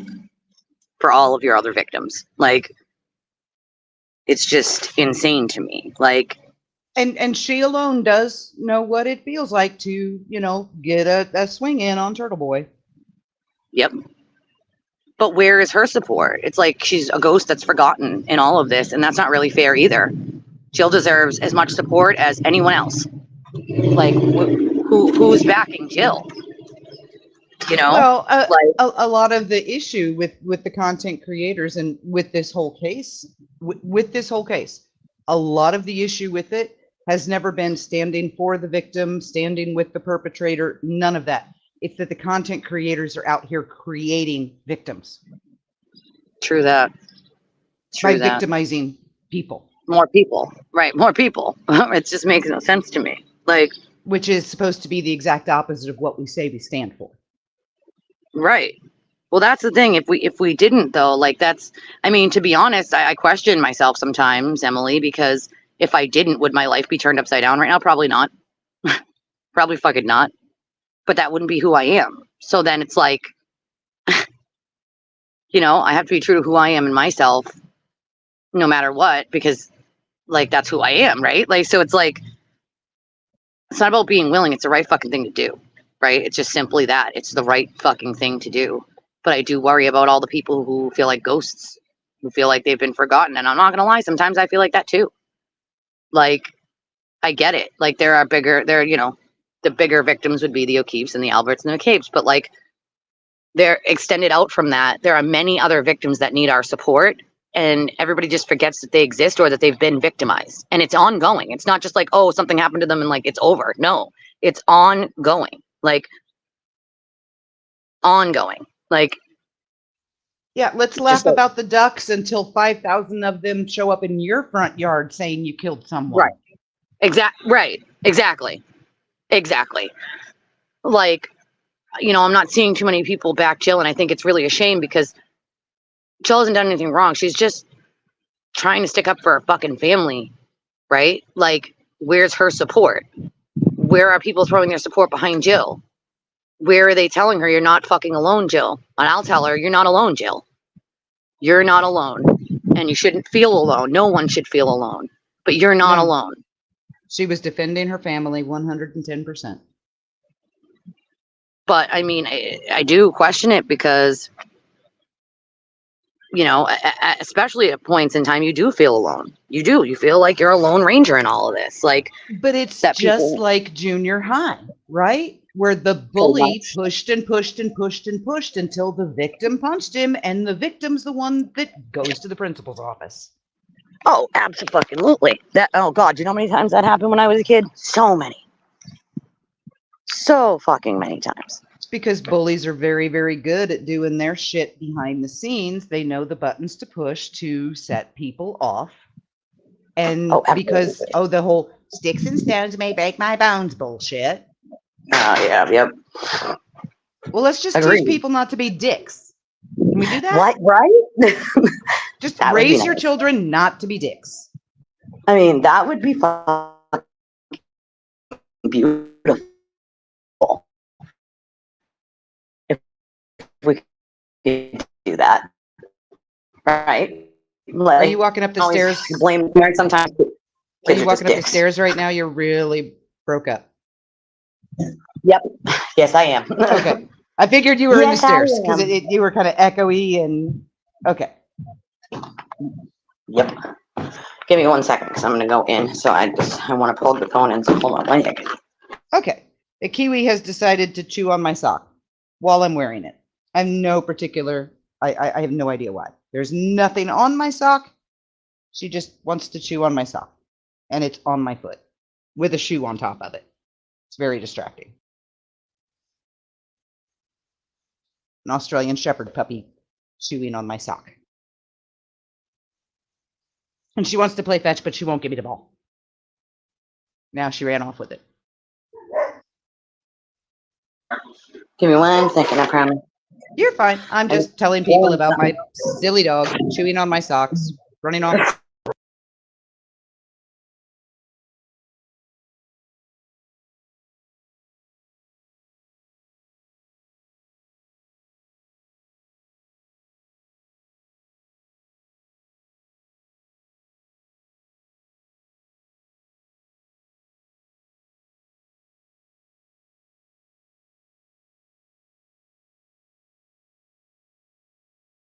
Okay, am I roboting now, or I sound fine?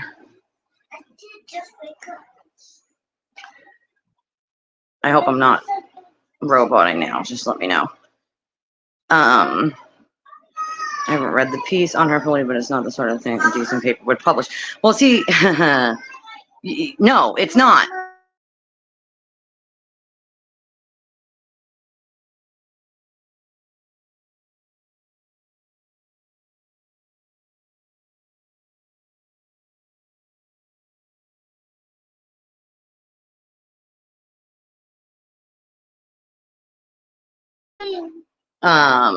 That's the thing, though. You have to remember TMZ, right? Now has the rights to Karen Reeves. I'm sure they paid a boatload of money for that. So places like that are going to print stupid shit like that. And I'm sorry, but like, I refuse to read it because it's just going to be filled with bullshit and lies. Like that's what it is, right? I refuse to read it. I have refused to read quite a lot of different things that have victimized people. Like, I won't do it. I refuse. Like, I absolutely freaking refuse. I'm not gonna do it. I don't give a shit who likes it or doesn't like it. I'm not gonna do it.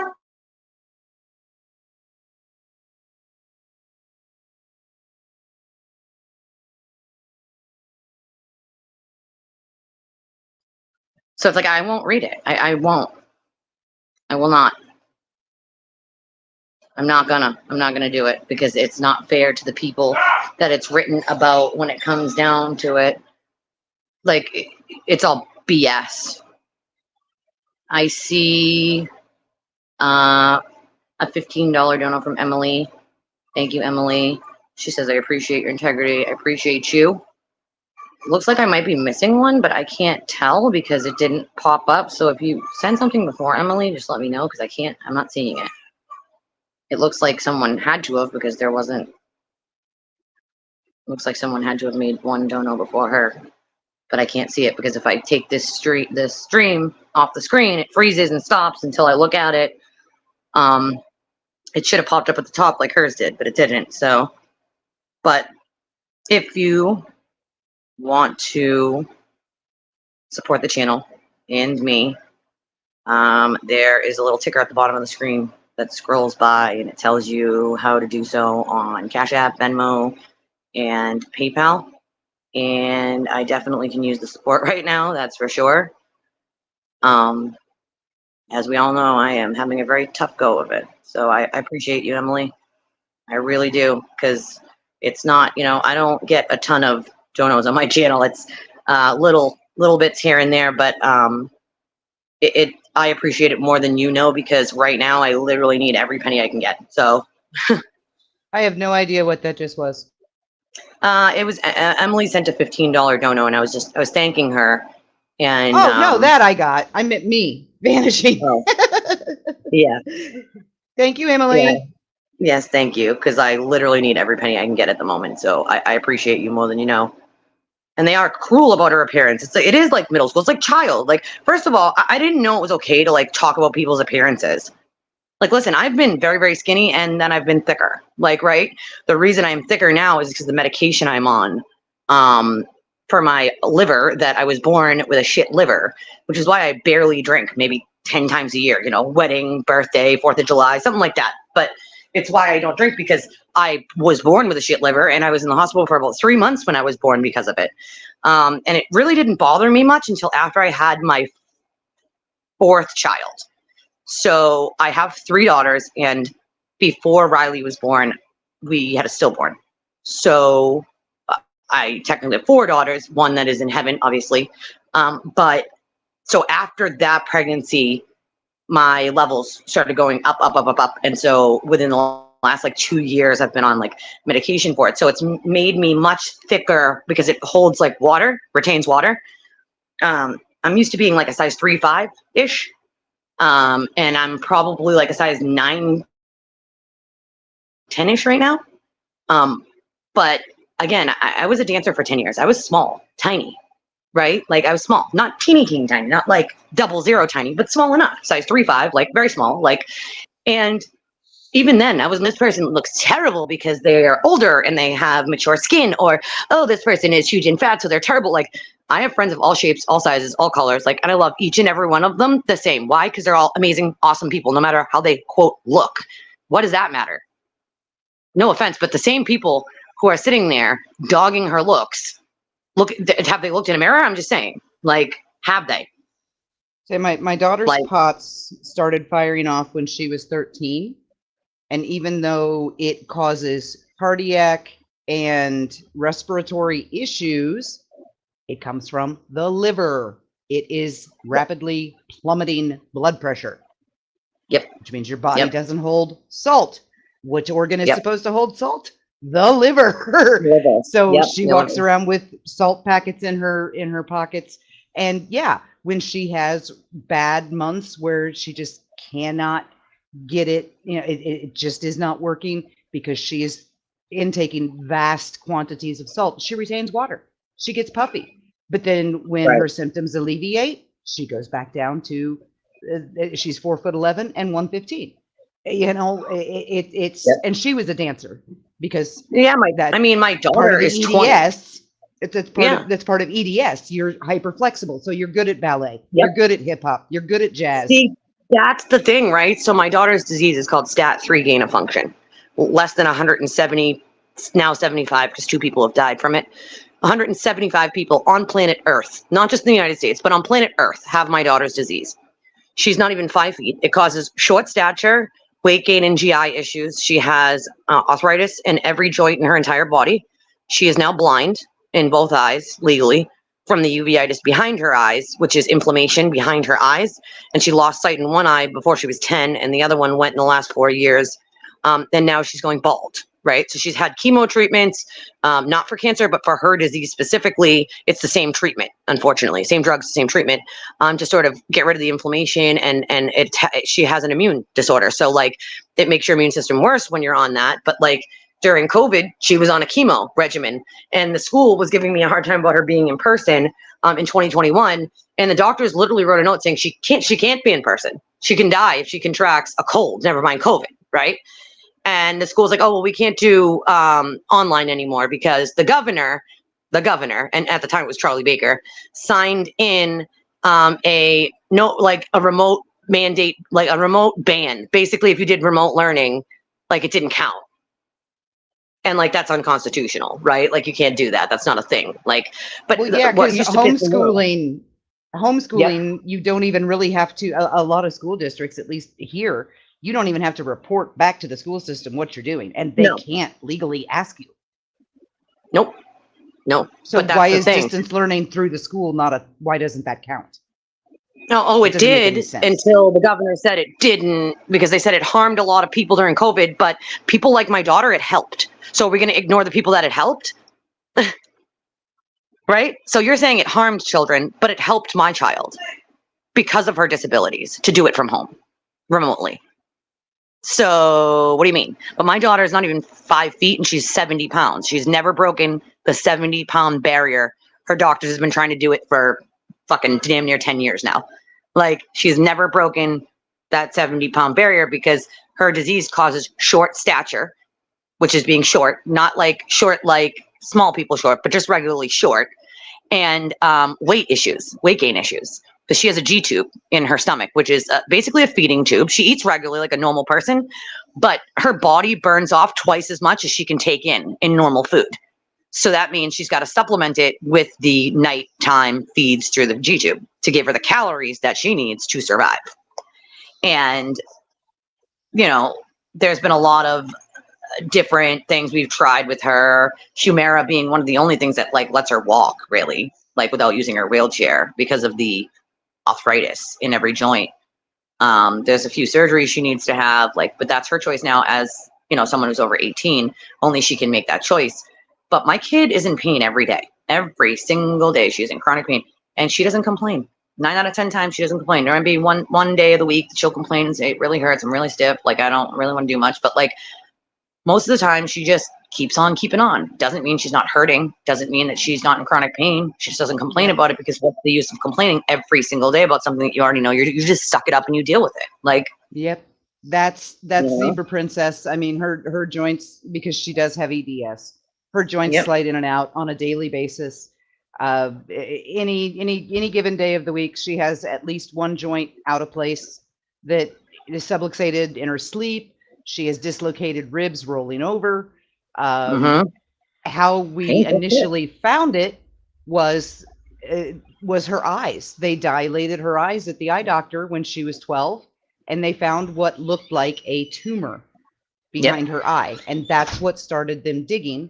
Well, it turned out it wasn't a tumor, as we found out 2 years later. It was a scar. She had sneezed or coughed or something too hard, and because her collagen level is so low, the back of her retina had ripped, and then the scar had formed.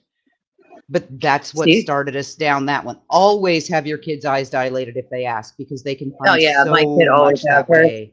That's because of the uveitis. But like, my daughter's disease didn't even exist when she was born. I kid you not. There was no test for it. It didn't exist. They could not figure out what. They knew something was wrong. They just couldn't figure out what, right? They knew she had GI issues. They knew she had retaining the nutrition issues. They knew she had the arthritis, but they couldn't figure out like how it all tied in together. And she didn't get the, you know, diagnosis of STAT3 gain of function until she was maybe, I want to say 11 or 12-ish, around there. So like, how do you figure out how to treat a kid with a disease that less than 175 people on planet Earth have? There are people who come from other countries to come here to Texas, because Texas is the only place at Texas Children's Hospital. There are two doctors, Dr. Tiffany Vogel and her partner, and they're the only ones that actually in a lab do any sort of research on this disease. So people go there to be treated, and our Children's Hospital now works with their Children's Hospital to talk to their doctors about best treatment options for my daughter. And yes, Emily, my princess is a zebra. She does have Ehlers-Danlos. And we found out after the fact. My husband's cousin was diagnosed with it about 2 years later. And she was 30 years older than my daughter. So we did come to find out after the fact that it does run. And my husband is double jointed, and so are my sons.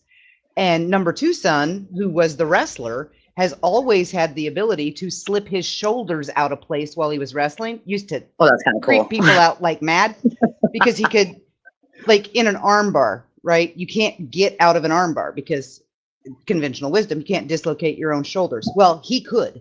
And then he would slip out of the arm bar, flip it around, and pin the guy.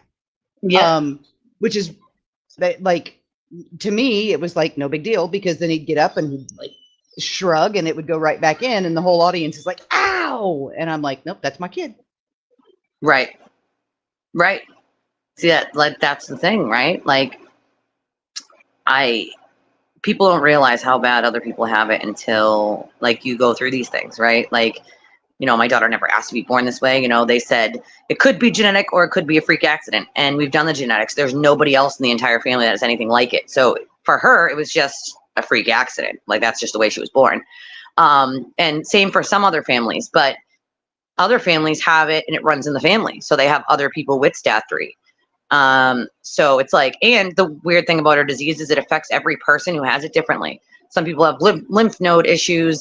Some people have less of the arthritis and more of like liver issues or heart issues. Like, so it varies based on person. And that's why it's so hard to pin down, like, what is the treatment option best for each person? Like, it's a difficult sort of thing to do. But I'll tell you, my kid is a medical miracle, and B, probably one of the toughest people I know. Okay, that kid will teach you something new every day as a full-grown adult, okay, about how to be a human and how to figure it the fuck out. Okay. Like there are things that she shouldn't be able to do that she figured out how to do in her own way that you would have never thought. Like her hands are curled in on one hand, fingers almost all the way into her palm, like a 90-year-old woman's hands would be with arthritis. And her bones have fused because of the arthritis. So literally she can't, you would think she can't really use that hand, right? Well, she figured out years ago when she still had decent eyesight, at least in one eye, she figured out how to use her hand and turn it to the side and start text message with her like knuckles in the side of her hand, like, and do it quickly.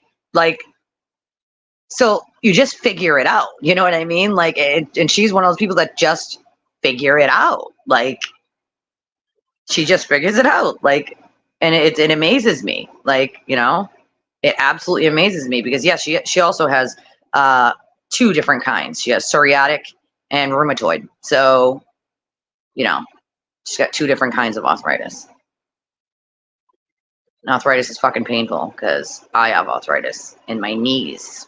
But that, I think they think it's from like dancing for as long as I did. You know? So it is what it is. My body's beat up. But I used to be a very, very, very active person 24/7, and now I'm in chronic pain all the time. I have fibromyalgia, so it hurts. All of those arthritises, Ehlers-Danlos, what you mentioned as your daughter's illness, and most likely they're starting to lean toward believing fibromyalgia is too. These are all autoimmune diseases. Yep, it's an immune condition. Yep. My husband's cousin had one called Wegener's disease, which he went to bed one night perfectly fine, woke up the next morning and had no kidneys. And it could not take so much as a sip of water for the next 5 years until he had a kidney transplant, had dialysis twice a day for 5 years. So it's just autoimmune diseases on crack. Like they build on top of each other until you get what your daughter has, or a little bit of double jointedness becomes Ehlers-Danlos because of the autoimmune component of it, where your body eats your collagen. It just, your body starts attacking itself. And that's what we have to find, is what makes our immune systems go insane like that. That's what we need to find the root cause of. So if they look at it all as like the autoimmune spectrum, then it's definitely worth researching. The individual diseases, not so much. Like you said, 175 people on the entire planet. But when you look at the millions and millions that have autoimmune diseases, well, if we could figure out how to shut that off at the source, then that would be a much better outcome for everyone. Because then diabetes goes away, EDS goes away, fibro goes away, CFS, chronic fatigue syndrome goes away, everything. I have chronic fatigue. If we can just shut off the anti-immune response. I also have POTS, and yeah, they're doing a lot of sort of, that's why I can't be in the heat like that. I can be in the heat for a little bit, and then I got to go back in because I have to have some sort of like air. I can't, it makes you feel like you're going to pass out. Like, so, you know, I have to tread lightly when it comes to that stuff. But yeah, rheumatoid it's fucking painful. I'll tell you that much. Like, but yeah, as if they can figure out how to shut off the autoimmune response, which they've done a lot of work on medically, then they can figure out sort of how to better treat this and many other autoimmune diseases. I have a favorite pot delete. Does that count? I only have pot. Yeah, I wish. Like I have POTS. It's medical, but I wish, right? Fuck. I still need to get my hands on some Daniel LaRusso from California. The pot. Oh my god. Not the fictional character, although I wouldn't mind getting my hands on the fictional character. Dude, there's so many different kinds now. They have all these crazy different kinds, like, you know, cherry bomb, watermelon burst, and I'm like, what? What? Oh, Ellen, a CSF leak. I cannot imagine the migraines you must have, sweetheart. Yeah, those I get migraines, but very rarely. But when I have one, dude, it's got to be blackout, no sound, no nothing, or I feel like I'm gonna puke. you know, I have a cousin that lives in California. And I'm like, he doesn't smoke pot. So it's like, bro, you got to get hip to shit, bro. All right, you got to bring some good shit back for the peoples. Like, but back in the day, did you guys know that our elders, I should say our elders, like our grandparents, they called it dope. Like they called weed dope back then. At least here Your in New England. ancestors, I grew up calling it dope. Thank you. No, my grandmother, and she would be 80 something if she was alive today. But Yeah, that would be my father's age. He was a hippie. He right, smoked it. He smoked right. dope. So they called it dope back then. And when I first heard that, I was like, what? Like what? No, that's heroin. What are you talking about? Like that's not a thing. Oh yeah, like, no. Dope now. Let's see. In the 80s, dope was pot. Yep. And then it became steroids for a bit because doping was a thing, and that's steroid use. Yep. And that's right. Yep. then it became heroin, and now it's meth. And it's like, well, can this one? It also means really, really good.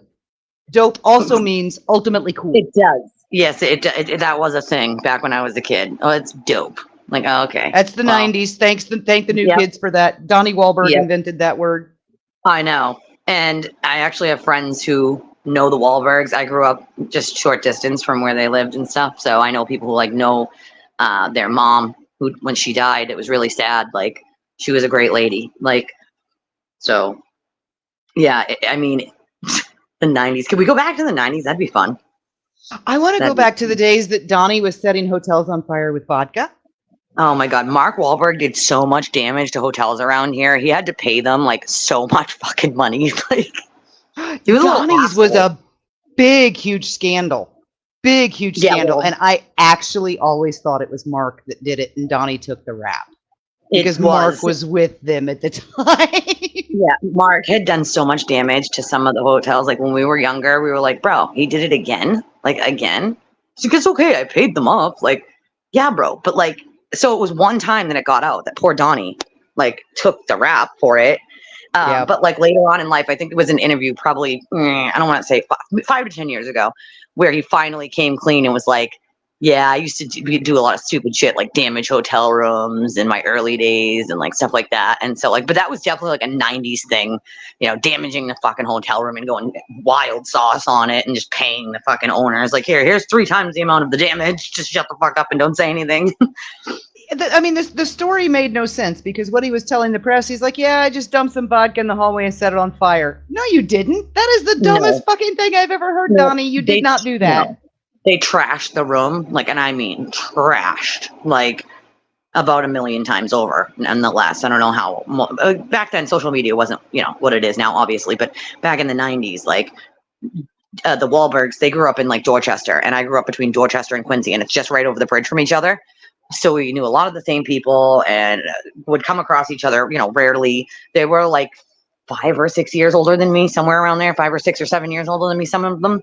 So like my older brother hung out with a lot of them. And so when I would go with my brother, that's where I would see them. And so like, I have so many stories from those days. Holy shit. Like, say Donnie is 3 years older than me. So he's maybe 4 years older than me. Younger. He might be 55 now. My brother is 40. Oh God, I'm 30, going to be 38. So my brother's 44. Yeah, and Mark is younger than me, so he's probably 47-ish. Yeah, he's in his 40s. Yeah. And then they've got a brother that's younger. Yep. So it was those two. Donnie was always with them though, no matter how much older he was always with them. Yeah, they were real big on family, and I always admired and respected that about them. I always adored their mother. Always. You should see Alma's house in Braintree. Alma's house in Braintree was amazing. I went over there one time with my brother, and they had a full basketball court there.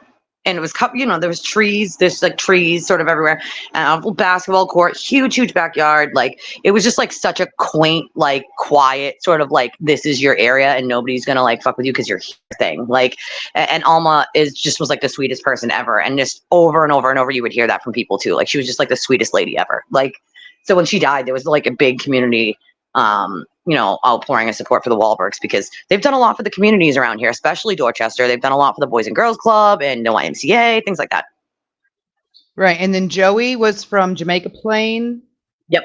He has a place actually Jordan, John, and Danny in Marshfield. We're all from Boston, right? Originally. Yeah, Jordan has a place now in Marshfield. It's like his vacation place. It's in the deep part of Marshfield too. I used to go past it all the time. It's just a little quaint little house, sort of set back from the street. And it was near a place where I would drop my friend off to do PCA work. And sometimes you would see him like in the yard. It's so funny because he looks so different now. But he's not the pretty boy he used to be, but he's still pretty freaking cool. I'll tell you what. I'll tell you who's gorgeous. Gorgeous is Jonathan, and his husband is drop dead. Jeez. Oh my God. Like some of these guys. Listen. My Danny husband knows had a butterface. Danny had a butterface, but Danny's got a bod. Oh my God. See, that matters. Okay, it freaking matters. Also, personality matters when you get older. Like. Yes, and Danny was always such a sweetheart, and so active with the kids, with the gym programs and boxing and workout, and let's get you guys out of here, get you doing something positive, and he was real active in the kids groups too. Oh yeah, one of my best friends, Lisa. Every year she goes to see the new kids on the block. Every year, still to this day, every year when they come back to Boston, she goes. I've never seen them. My little sister used to run one of their fan clubs back when everything was done via U.S. mail because the internet didn't exist. Yeah. She printed them and mimeographed them and mailed them to people. Her newsletter went out every month. I was the official writer for her newsletter. The first fanfic that I ever published was a New Kids fanfic in my little sister's newsletter. So that's an embarrassing personal history. Yeah, that was the first part of it. Marky Mark and the Funky Bunch. Yeah. Yep. Oh yeah, and if you call him Marky Mark, he still gets mad. Yeah, it's not something he likes. But dude, you got them good vibrations. I was about to say that was such a hit, though. Just saying. Oh God, and you can't not dance. You can't not dance, no matter how cheesy it is. You can't not dance. Facts. Like there are some '90s songs that, like, come on, the Macarena, pretty cheesy, bro. But you can't not like get up and at least move when you hear the Macarena. I'm just saying, like, gonna make you sweat. Oh my God, you can't not dance. I mean, there's just songs that like you're just like, oh, this is so old and cheesy, but like you can't help but want to like just jam out. Your body just moves. It just does. Moves. You just have to. It's just a thing. Like. So the funny. Curly shuffle. Yeah, oh my God, Cupid shuffle, all the olders. The Cupid shuffle, yeah. Cha-cha slide. The cha-cha slide, yeah. All the goodies, all the goodies. I also need ideas. There are quite a few cases sort of ongoing right now, and where I'm going to be handling Sam's case a lot. I still need another case that we could cover that's sort of interesting, and I have so many to pick from, so I need help, y'all. I need some help. There's got to be one that people are like, this one's interesting. There is the alleged unrighteous shoot that most people only care about because it was a white guy this time. That Justin. Oh, yep. There's so many. I do tend to agree that it was most likely an unrighteous shoot, but I think the only reason anyone cares is because it was a white guy. Because count up how many mentally ill black men have been unrighteously shot, and nobody cared. True that. I don't think we're going to see Delphi or Kohlberger until 2025 at this rate. I mean, I will cover them if they pop up like quicker than that. I think Richard Allen is going to dry up and blow away before he ever gets convicted of what he did. I think that too at this point. Like he may die before any of this even occurs. Laura Michelle Owens. To look into this. Now, give me a little background on this one. What's this case? Do you know this one, Bree? No, I have not heard her name. Laura Michelle Owens. I'll have to look it up because I like the deep, interesting ones. For what? Normally, I would advocate for Sebastian just because I do advocate for Sebastian because he is still out there. We have got to find this child and get him back home to his mother. Facts.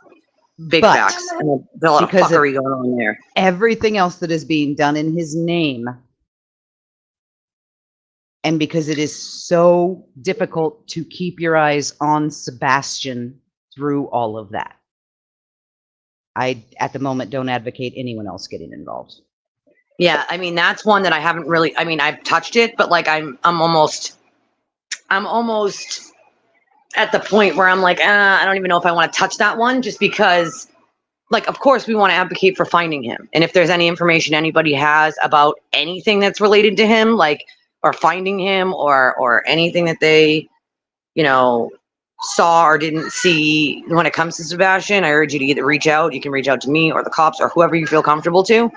But at this point, it's become a circus that I don't even know if we'd be doing any good by doing it. Like, right. And the saddest part is that all of this shit going on with Betty is still officially on his father's team.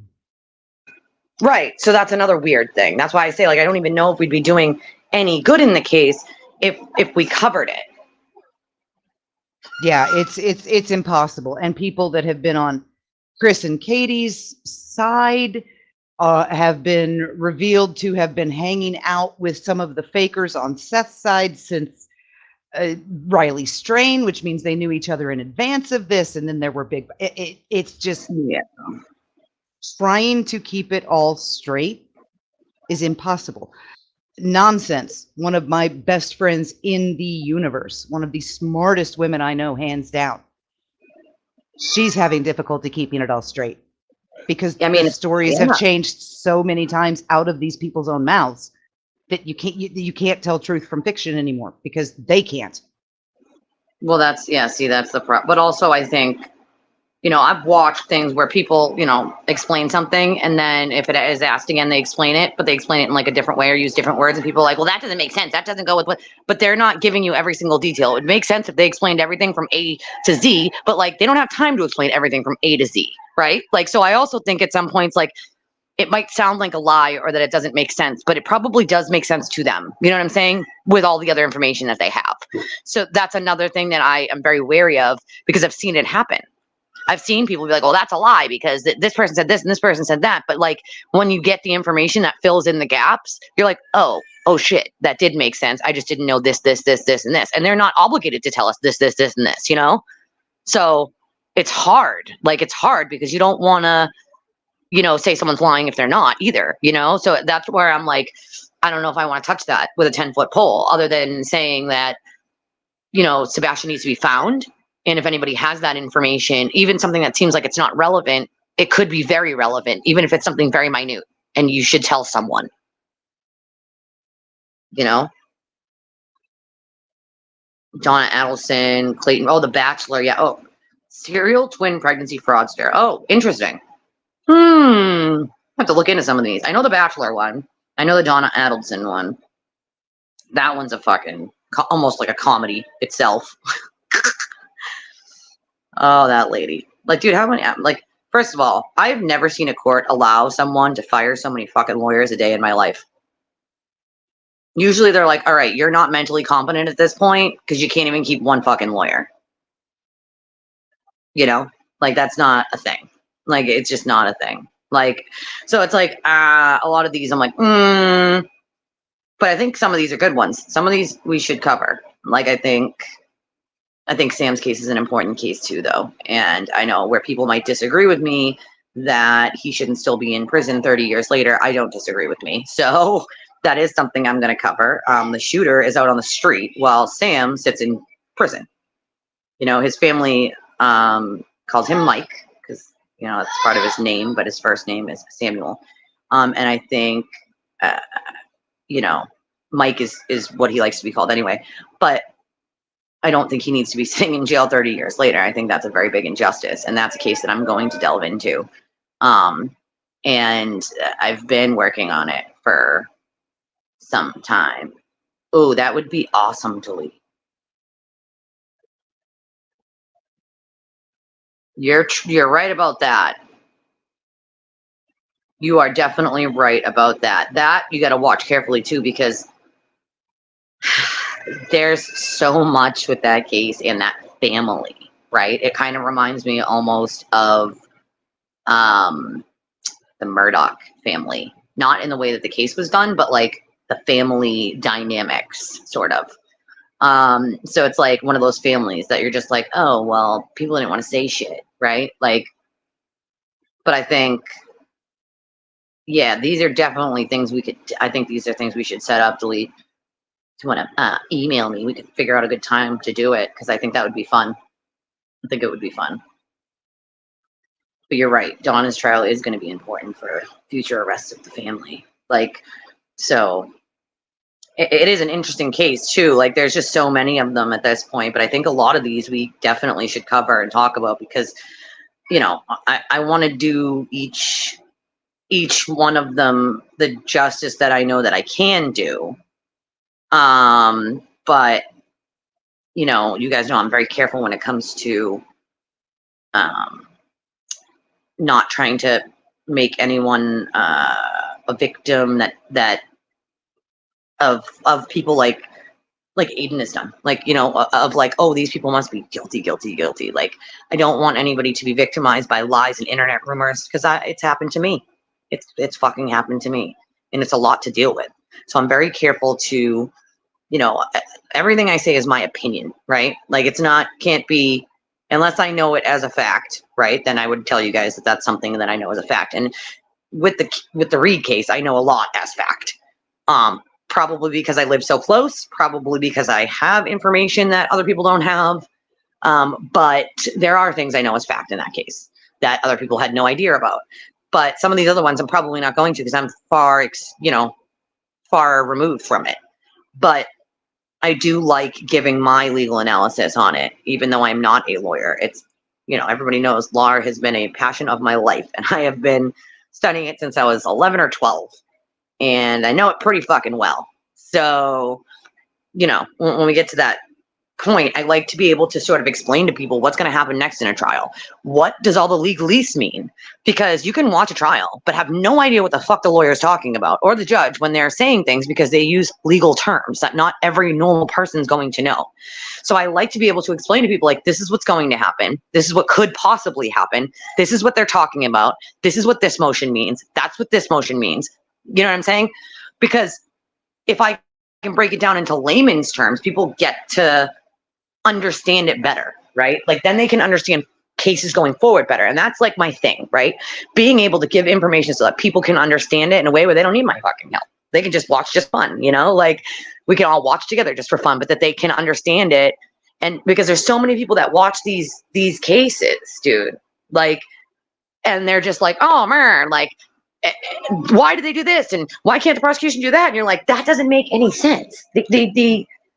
That's not even legal. They can't even do that. And so it's like a bunch of people that have no idea what the hell they're talking about when it comes to the legal part of it. And you're like, damn, like, this makes, because, like, if these people just knew a little bit of what the hell they were talking about, they wouldn't say such ridiculous things that the prosecution or the defense can't even do, because it's not even legal for them to try, right?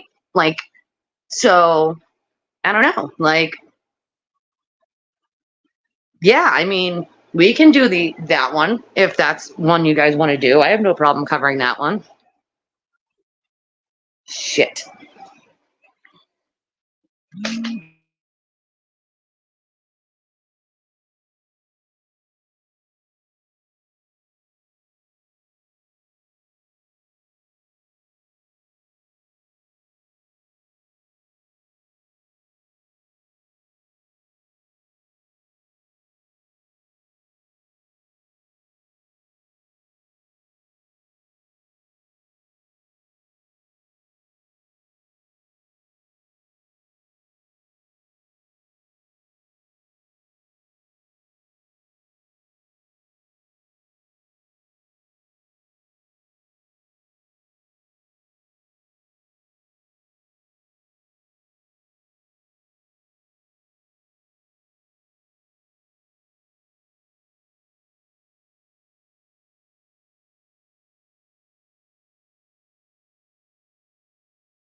Am I here?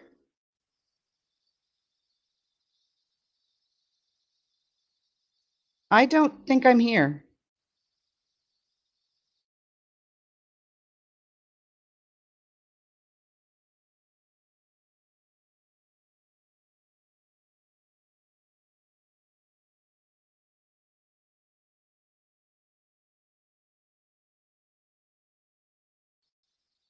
Oh, you can hear me? Oh, weird, because my icon's not blinking. Okay. That was very strange. I'm sorry. I had to step away for a minute for family stuff, and You get yeeted from your own fucking stream. okay. I was like, wait, what just happened? And it went silent for a couple minutes, and I got back to the phone. I had to someone showed up at the front door that I had to go talk to, and yeah, it went dead, and I was like, oh, my mic must have cut out. And when I came back, yeah, my mic had cut out, but then you were completely gone, and I was like, what the hell is going on? Why am I the only one? Yeah. My icon's not blinking, but I'm talking, and it's very weird. Yeah, no, my phone literally just shut off, and it yeeted me on out, and I'm like, what the fuck just happened? What the fuck just happened? Like, what the hell? Like, ooh, all the documents and evidence are freely available. I know, I can look everything up in Florida. It's amazing. Awesome. We should Okay, definitely. so I'm naked on stream, but I have an icon on StreamYard. Yeah, I don't know. It sometimes it just does that to me too. I have no fucking idea. Try turning the camera on and then off again. Okay. Because sometimes I do that and then the icon All right, pops up. you're gonna see my ceiling at most. That's okay. That's okay. Nope, didn't do it. I don't know. Sometimes mine does that too. Welp. Well. I'll just be Nikki. Right. Well. Yes, I don't know. I'm sorry, you guys. It just cut out. I got yeeted off my own friggin' stream, and I do need a hug. Sometimes I do need a hug. I'm not gonna lie. I think everyone needs a hug once in a while. Everyone. Oh God, yes. Everyone Humans are deserves a physical hug. people. Humans are physical creatures.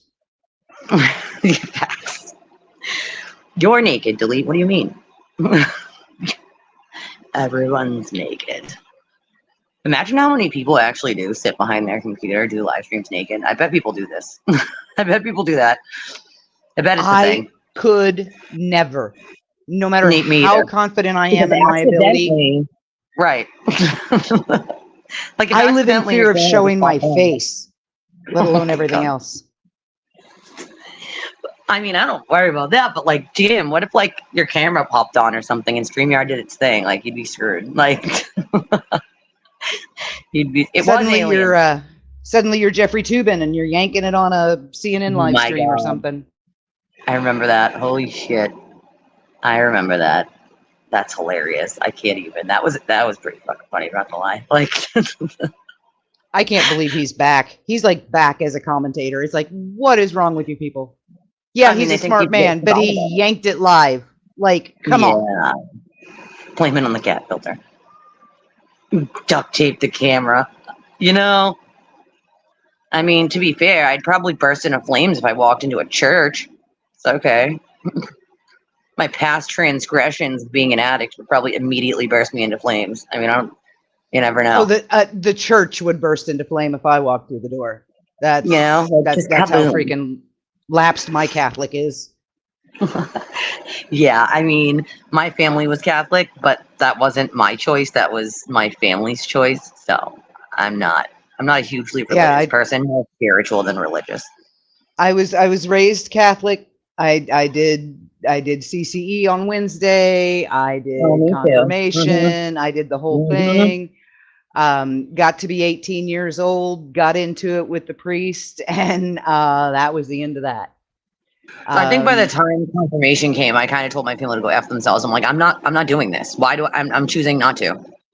I'm not doing it. Sorry, not sorry. Like, he told me that he was Jesus walking the earth, and I immediately at the age of 18 looked him in the eye and said, "You arrogant son of a bitch." That's some cult shit. You know, You are not. You are St. Peter's representative. You are not Jesus. Yeah, no, that's not a thing. What yet. is, like, you don't even know what the Right. priesthood is? What is wrong with you? You married Jesus, buddy. Like, no, what about the guy that's the guy who announced the Queen's death? No, what happened to him? What'd he do? What'd he do? But my son, my oldest, straight up, he does not trust all the facial recognition and stuff like that, and I can't say I I don't blame either. him. It's weird. He puts duct tape over every piece of technology that he gets that comes with a camera. So funny. I mean, he's not wrong though, because we already knew that like Amazon and shit was spying using their shit. So it's like realistically, anything with a camera can always be spying at you. But for me, like with my phone, like when I'm not using it, I'll flip it facing down and then usually put something over it. Like just because like you never know. Like it's so easily hacked into because the security is not good. Like you never know. Like you just never know. And especially Right. with all the creepy people on planet Earth trying to do weird shit like that. Like, Right. And if you have an Alexa, if you've ever noticed, even if she's not monitoring you, you're just No, she is. talking and you open Amazon and the thing you were just talking about shows up in your It's recommended. magical. Same thing with your Yeah, phone. she's fucking listening to you. Yeah, same thing. Same thing with your phone. Magically, the thing you were talking about yesterday is magically showing an ad on your phone the next day. Like, come on, stop it. You're gonna tell me it's not listening? Get the fuck out of here. What are you? I wasn't born yesterday, dude. Right, not and conspiracy there, so come on. the really great thing is now I'm 51 years old, so I'm a woman of a certain age, right? And like I've never searched for menopause support vitamins because I was very, very fortunate, did not need them. My hormone levels only went out of whack like 3 or 4 times. But whereas menopause usually causes women to retain or gain weight when it's done, in my case, I'm shedding it all. And all of a sudden I have all of this menopause weight loss support stuff in my recommendeds. And it's like, how do you know I'm even in menopause, let alone that I'm losing weight? How do you know that? Unless you've seen me. How do you know that? That doesn't make any sense. Correct. That's kind of scary. But that's the kind of like that's the world we're living. I know Facebook got in trouble for doing some weird shit like that too. So it's like if you don't think every app on your phone has some way to get your information and buy and sell your privacy and your information, you've got another fucking thing coming. They've been doing that since they were able to. Like, yeah, that is scary as fuck. That is actually extremely fucking scary. Oh, category A and C images. That is no good. That is oh boy. No, no good, bub. Like, was it A, B, and C? Isn't that what Josh Duggar went down for too? He had all 3. A, B, and C. Offenses of having category A, B, and C images on his phone. Yep. Pretty sure that's what Josh Duggar is in prison for the rest of his life for. Yeah, you're gonna be sitting in jail for quite some time. Well, he's older, that guy, so he's probably, again, probably not gonna spend much time in prison before he's dust. So, Josh was like 39 or something. Yeah, he'll be spending quite the time in prison. But again, like, what in your brain? It fascinates me to know, like, what in your fucking brain makes you that sick? I just don't understand it. Like, I just don't get it. It doesn't, like, what in your brain would ever let you hurt a human being, a child or otherwise? Like, I just don't understand it. Like, I can't fathom it because obviously my brain can't fathom it, but it's like people have studied serial killers and like they get some sort of like adrenaline rush when they kill, like some sort of like good feeling, I guess, like your endorphins, like, and it's like, how is that possible? That's weird shit, bro. Like that is sick puppy behavior. And like, how do we figure out that this person has this kind of stuff before they hurt someone and stop it? Like, because at that point, like, there's got to be something that correlates with something that we can, find out ahead of time. Like when someone's gonna be just a really fucking heinous person. Like, right. And I mean, like my husband and I met. It was 3 weeks after his 21st birthday, which was 2 weeks before my 17th. Right. We are 4 years and 6 weeks apart. I was 16. He was 21. I was 17. He was 21, basically. We were Right. instantly interested in each other. We did nothing about it until we were 19 and 23. Right. But every other girlfriend he had was his age. Every other boyfriend I had was my age. So it wasn't Right. that he was drawn to 17-year-old girls. It was that it was me. You, specifically And you. we're Yeah. still together 32 years later. So obviously that was supposed to happen. Oh, yeah. My hubby's 3 years younger than me. I'm the older one here. Like, he's in his early 30s, mid 30s. Your person is your person, no matter when you meet him. Mhm. My grandparents were 8 and 10, and my grandpa turned around and told his parents he was going to marry that girl the minute he saw her, and he did. I haven't even been on with you guys since, but we just passed our 10-year anniversary. Not that we were able to really do anything, but like we just passed 10 years on the 21st. So, been 10 years we've been together. It's a long time. Congratulations. 10 years. That's a long fucking time. I'll tell you that much. Like, As I still try love and him. fail to mute myself burping. I didn't hear it, so Okay, sorry about that. To anyone who did, Yeah. I apologize. I did not hear it, so I think you did a good job. But yeah, no, 10 years. We just passed 10 years, so that's a long fucking time. But I mean, communication is always key in a relationship. You guys should know that. Like, you got to communicate. You have to. Like, if there's no communication, you're doomed from the beginning. You know? Right, and having two decent people involved in the relationship always helps. And Yes. hubby and I, our big thing as we went through all the years, and there were fights and there were times that we would be at odds for months over things, but we decided the day we got together, even a year and a half before we got married, we decided if we're going to do this, we're going to do this. We are not going to quit. We are not going to give up. We are in this to the end. And we meant it. What? Right. Well, that's the thing, though. If you quit when it's hard, right? Like, what can you really do when it's good? Like, if you can't make it through the hard times, then you ain't making it through the good ones. If there's no, you don't deserve me at my best if you can't have me at my worst. And that's, I think that goes hand in hand with any relationship. If somebody runs when the going gets tough, that's not the person for you. It's not the person for you. And I think a lot of it boils down to ask yourself one question. Is your life better without that person in it? If the answer is yes, if they're abusive, if you just cannot mesh, if things just will not get better no matter what you do, then it's time to walk away. If the answer is no, and is always no, then you stick it out and you fight together and you make it through. We are partners. We are equals. One of us lifts up the other one when the other one can't do it. And that's just how it works, and it works for us. So, communication is a big thing, and just being honest is a big thing. Like, tell them when you're mad, upset, sad, pissed off, speak about it. It's not that you don't have to yell about it. You don't have to scream about it. You don't have to blame. Just talk about it. And actually, Thursday was 32. Yes. Yeah. Thursday was 32 years of us being together. We'll be married 31 in November, but we've been together for 32. Yeah. And we still sit out on the back porch every evening before bed, smoking, talking. We lay in bed and talk and laugh and giggle and bullshit. We dance, we sing. We do too. We haven't run out of things to say after 32 years. Nope. I don't think he'll ever run out of things to make me laugh about or things to say, and that's a good thing to have in someone. And especially it helps, like you said, when someone's a decent person, and you're a decent person, it just works.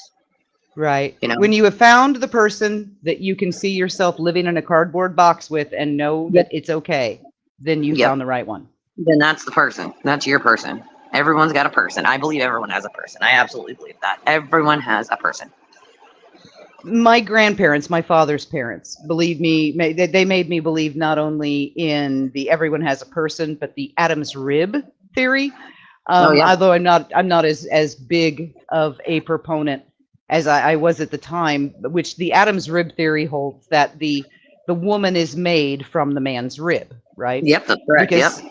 And my grandfather was 2 months, 3 weeks, and 2 days older than my grandmother. And she died that exact amount after him. Oh, wow. That is So- fucking amazing. Yeah, that one, their birth and death dates are the exact same amount of time apart. So Wow. that really drove that home. Like, she was made from my grandfather's rib, no doubt. Yeah, my great grandparents, my great grandmother died, and then my great grandfather, he died like not even a month later, and they just say he died of a broken heart. Like he just died of a broken heart, literally. Like Yeah, that was my grandma. She just literally. could not. She expected to go first because she had cancer. She had been sick the longest. She Yep. was in a coma. He had a stroke. She woke up. He Not only didn't- did she wake up, she woke up when he had that stroke. She woke up, got out of her hospital bed, walked to him, got him off the floor, and then called 911. Oh my God. See, that's a miracle right fucking there. Like that's Exactly. that's divine intervention. That's what you call divine intervention. Listen, Delete, I think it's everyone's waking nightmare probably to be alone forever. Like no one wants that, you know? Never want that. The older I get, the less I want to believe in Adam's rib, because my husband and I are 4 years, 6 weeks apart. I do not want to live that long without him.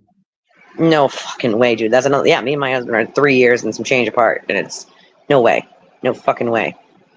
I couldn't imagine. I just couldn't imagine it. Honestly, that would be a very sad existence, in my opinion. Yeah, we had a somebody health to make me scare. laugh when I want to cry. You know what I mean? Like I literally wouldn't have someone to make me laugh when I want to cry. Like I wouldn't have just him to always make me feel good about me. And no one can do it the way he can. Just no one. There's just no one. Like there no one is him but him, you know? Yeah, and we had a health scare March, April, and May with Andy, and absolutely freaking petrified at the thought of looking at any future without him. Well, now that we know what he has and we know it's okay, and the doctor has said, hey, you've got 30 years left in you, we're good. We are full steam ahead. We got 30 more years. Let's go. Right? Like, I don't know, my health stuff definitely scares me that something could happen to me, and it definitely makes me think a lot about what would they do if I wasn't here anymore. And it's a shit thing to think about, but it's a reality. Like, and same thing with my kid. Like, if something happens to her tomorrow, what the fuck is my world going to look like? And that I think about a lot as well. But you can't not with a kid with a terminal illness. It's just not a thing you're not going to think about, you know? No parent should ever outlive a child. My grandmother buried 4. Yeah, and no, then no buried one. 2 grandchildren. It's unfathomable, dude. Yeah, and when she buried her first grandson, she was like, "This is not right. I've been alive too long. This is not right." Right. Well, Exactly. my cousin, at the age of 22, wrapped himself around a telephone pole while drunk. That had nothing to do with her. She just couldn't stand the thought of burying a grandchild. She's Yeah, 'cause like, it's not supposed to happen. Yeah, it's not. And the older you get, the more and more common those conversations become, right? Yeah, it is true. Like, So true. hubby's always telling me, he's like, "Oh, I want you to find somebody else if anything." Bullshit. There ain't nobody else. Yeah, I can't do that. Yeah, I can't You're do it. that. My mom was married to my dad for 30 years and has been a widow for 25. Yeah, my mother has been a widow since my dad died in 2006. So she's been alone since. Yep. And my mom has been perfectly happy as a widow since 2002. Well, not perfectly happy. She would much prefer my dad be here. Oh yeah, my mom too. I don't know how she does it, to be honest. My dad was only early 40s when he committed suicide. So like, that's a long fucking time. Yeah, my dad was 55 and it was lung cancer and it was still way too young. It was early, yeah, way too young, early in life. Like my dad was not even 44 you know what I mean? And now creeping up on almost 38 myself, I'm like, I'm close to my dad's age when he died. Like, it's scary. My brother just turned 56 and breathed for the first time in 12 months. Because he was absolutely convinced he was going to die at the same age our dad did. I mean, that's the thing, right? Like things can run in the family, and it becomes scary thinking about like what could happen in the future or what ran in the family, you know? Especially cancer. That one scares the daylights out of me. And where my grandfather had pancreatic, he's not biologically my grandfather because my mother was adopted. So, but then I find out, lo and behold, that my mother's biological father also died of cancer. So yeah, there goes that theory. Yeah, I don't think there's a single bloodline on the planet that doesn't have cancer in it somewhere at this point. That's probably true, though. That's probably very, very true. I know diabetes runs in the family. Diabetes runs in my mother's biological family. Yeah, we've got it down paternal side of my family, and then both maternal and paternal sides of my husband's family, which means when number 2 son popped up with it last year, the only thing that was unexpected was the fact that he was 24. Yeah, we expected him to have it before he was out of high school.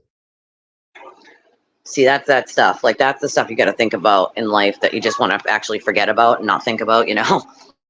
Right. We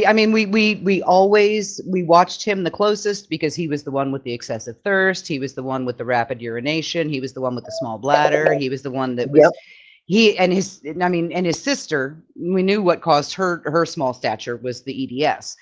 But he was always super thin. His metabolism was super high. I mean, all the classic signs, but once he turned 18, we're like, okay, that's it. He cannot be type 1, and there's no way, as fit as he will ever be type 2. Yeah. Average onset is an average for a reason. There are outliers, and he was one of them. Oh, yeah, of course. So I mean, there's always going to be outliers that, you know, my daughter's disease, like there was a 36-year-old guy that died. I think it was either the last year or the year before. And then there was a 16-year-old girl that died. So like, they don't even know like the life expectancy. They know it's terminal. They just don't know when. That's the problem. There's not enough people to know when. So it's like, okay, it's just the not knowing, I think, honestly, that kills me more than the knowing. Like if I knew, maybe you could try to prepare, but the not knowing is what gets me. Well, it's probably a lot like AIDS, right? What killed people who had AIDS wasn't AIDS. It was the Glucosny sarcoma or the cancer Lack that of they would immune. get. The lesions. They would get pneumonia. They would catch a cold. That's what they would die of. Yep. They didn't die of AIDS. They died of secondary infections because of the AIDS. Right. So with her condition, with her immune system being so shot, is the disease itself terminal, or is the disease's effects just open her up to so much? Yeah, so much. That's the thing, because some people get cancer, and also the Humira that she's on, that can cause cancer. But what's the alternative? The alternative is her not being able to move. So it's like quality of life at this point. Take the risk of giving the Humira, but long term it can cause cancer. Doesn't mean it will. Also, our disease could cause lymph node issues, lung issues, heart issues that you could die from, kidney, like all of them, basically. So basically, it's not the disease itself, it's what the disease can cause. And it's just scary to think like, okay, maybe I have her until I die. Maybe I live till I'm 80 and she's still alive. That'd be great. But we just don't know. So you don't know if it's 2 years, 10 years, 5 minutes, 30 years, 40 years. Like, you just don't know. Not knowing is scary. I mean, to be fair, though, when we didn't know what she had, that was scary. Because not knowing what's wrong with your kid, like, that was more scary to me. You know, like, not knowing at all what could happen, like, was pretty fucking scary. Like, that was a scary time in my life where I don't know whether tomorrow it was promised at that point. Like, so you don't even know what's wrong with your kid. All you know is there's some medical stuff going on that's not good. That's all you know. And you have no idea what it is, what it's called, what it can do, none of that. That was a really dark mental place in my life where like it was just a constant thought of like, I don't even know what is wrong with her. Never mind, like we know there's something, we just, and all these different things, but we don't know like why or how. Like that was hard. But all those things, all those hard, really fucking hard things, like they make you who you are. Like, you know what I'm saying? Like Would I wish to go through that? No, because I don't want my kid to go through that. But at the same time, like, it makes you a better fucking person. It makes you a more understanding, more empathetic, more sympathetic, more kind, more, like, you pay attention more, like, you know what matters more. Like, so it sort of makes you a better person going through these shitty fucking situations. Like, my current situation, it's shitty, but it makes you a better fucking person all around, because you know what other people are going through, and then you can fight for not just yourself, but those people as well. And I've always been one of those people that does that. So, like, for me, this is where I thrive. But in the same point, like, I can't make money appear off trees either. You know what I mean? Like, I can't be like bippity boppity windfall, you know? Like, if we could all do that, we would all be living just normal lives and not have to worry about, you know, where the next paycheck or next meal or next electric bill is coming from, right? Like, but I mean, I think people nowadays are like so worried about their own situation. People don't stop and go, like, maybe my sister, maybe my cousin, maybe my neighbor, maybe my friend is really having a hard time. They're just not saying anything. Maybe I need to check in with them, because saying something is like the hardest part, dude. Like, to be like, I need help. Like, do you know how hard that is? Because if you ask for help, you're shamed, right? Like, people want to shame you for asking for help. But if you don't ask for help, then you don't get help.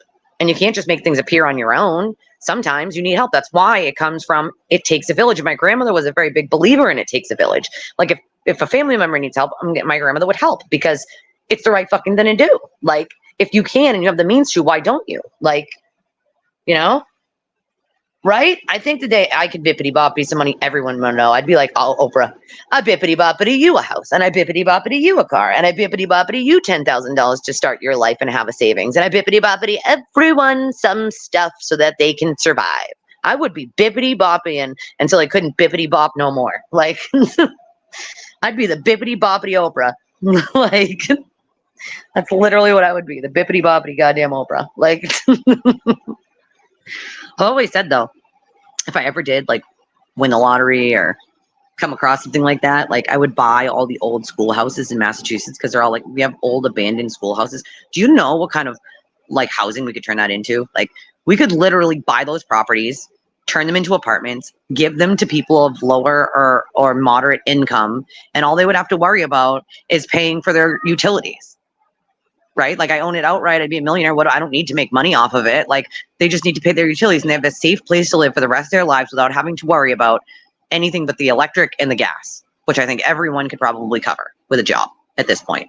But who the fuck can cover $2,500 to $3,500 or more in rent a month in Massachusetts? Because that's what we're looking at. It's about 22 to 23 with nothing included for a 2-bedroom. You're going over 35 to 38, maybe even a little bit higher in certain places for a 3 or 4-bedroom. No one can afford that. Who the fuck can afford that? If you're making $50,000, $60,000, $70,000 a year, you cannot afford that. It's not realistic in any stretch of the imagination, without help, at least. And if you're like me and you're paying market rent, you're not getting help. Like, it's not feasible as a long-term solution without that help. It's just not.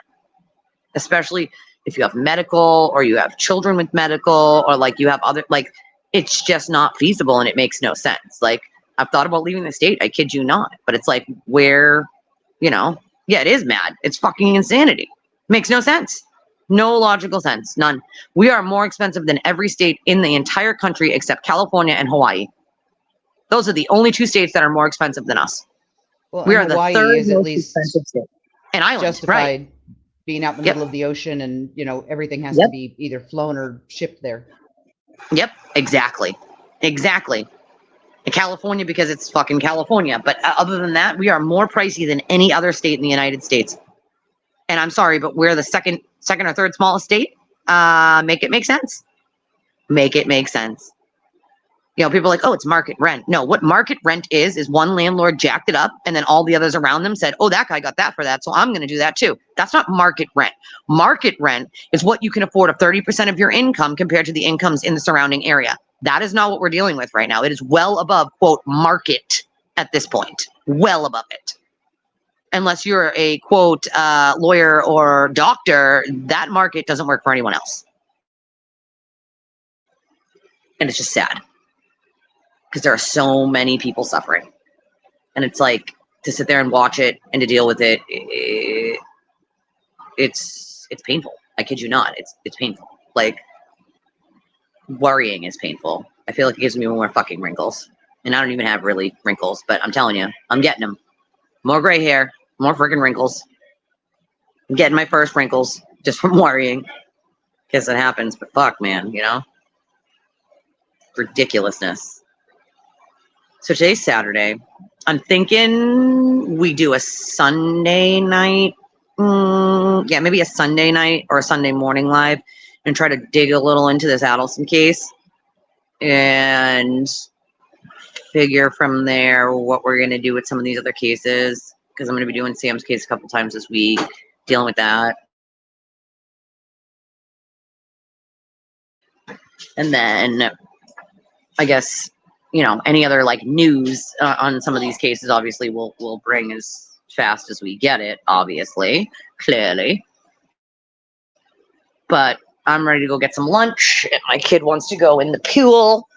So Yep, we got a pool we need to get ready for a 4-year-old too. We got to get it cleaned out from the rain. it didn't rain, so we filled it last night, so they should be all set with that. Swimming. Yep. So she's gonna put her bathing suit on. I'm gonna let you guys go. I'm already putting my bathing I know will you hop are. down so you can Thank play you. your magnificent, fantastic, magnificent. That's what was trying to come out. Yep. Fantastic, magnificent outro. I love you, Thank and I will you, talk ma'am. to you Love you. soon.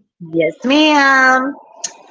Yeah, so we're gonna, you know, obviously play the outro because I love my outro. I'm very proud of that outro. Okay, but I will try to do. I think tomorrow morning or tomorrow night. We'll try to dig into the Adelson case a little and some of these other ones that Delete can sort of get me up to date on, so I know what's going on in some of these other ones that I haven't really, seen yet. So I love you guys. If you want to contribute to the channel and to me, I would very well appreciate it. I need every penny I can get right now. So you can do Cash App, Venmo, or PayPal. It's on the screen. It scrolls on the bottom of the screen at all times. If you're on my replay crew, I love my replay crew. I love your stinking faces, and I miss you guys. I haven't, and I need to do it today because I told Ellen this morning, like, oh, tell people on Discord. I'm going to do it right now. That is what I'm going to do. I'm going to get Discord on my phone right now so that I don't freaking forget. That's what I need to do. I need to get it on my Discord on my phone because I keep forgetting to do it. And so I'm gonna do that before we go outside. So I'll pop in there and make it, a hi after I do it. But I love all your stinking faces, and I will see you guys on the next one. Everybody have an amazing, awesome, beautiful Saturday, y'all.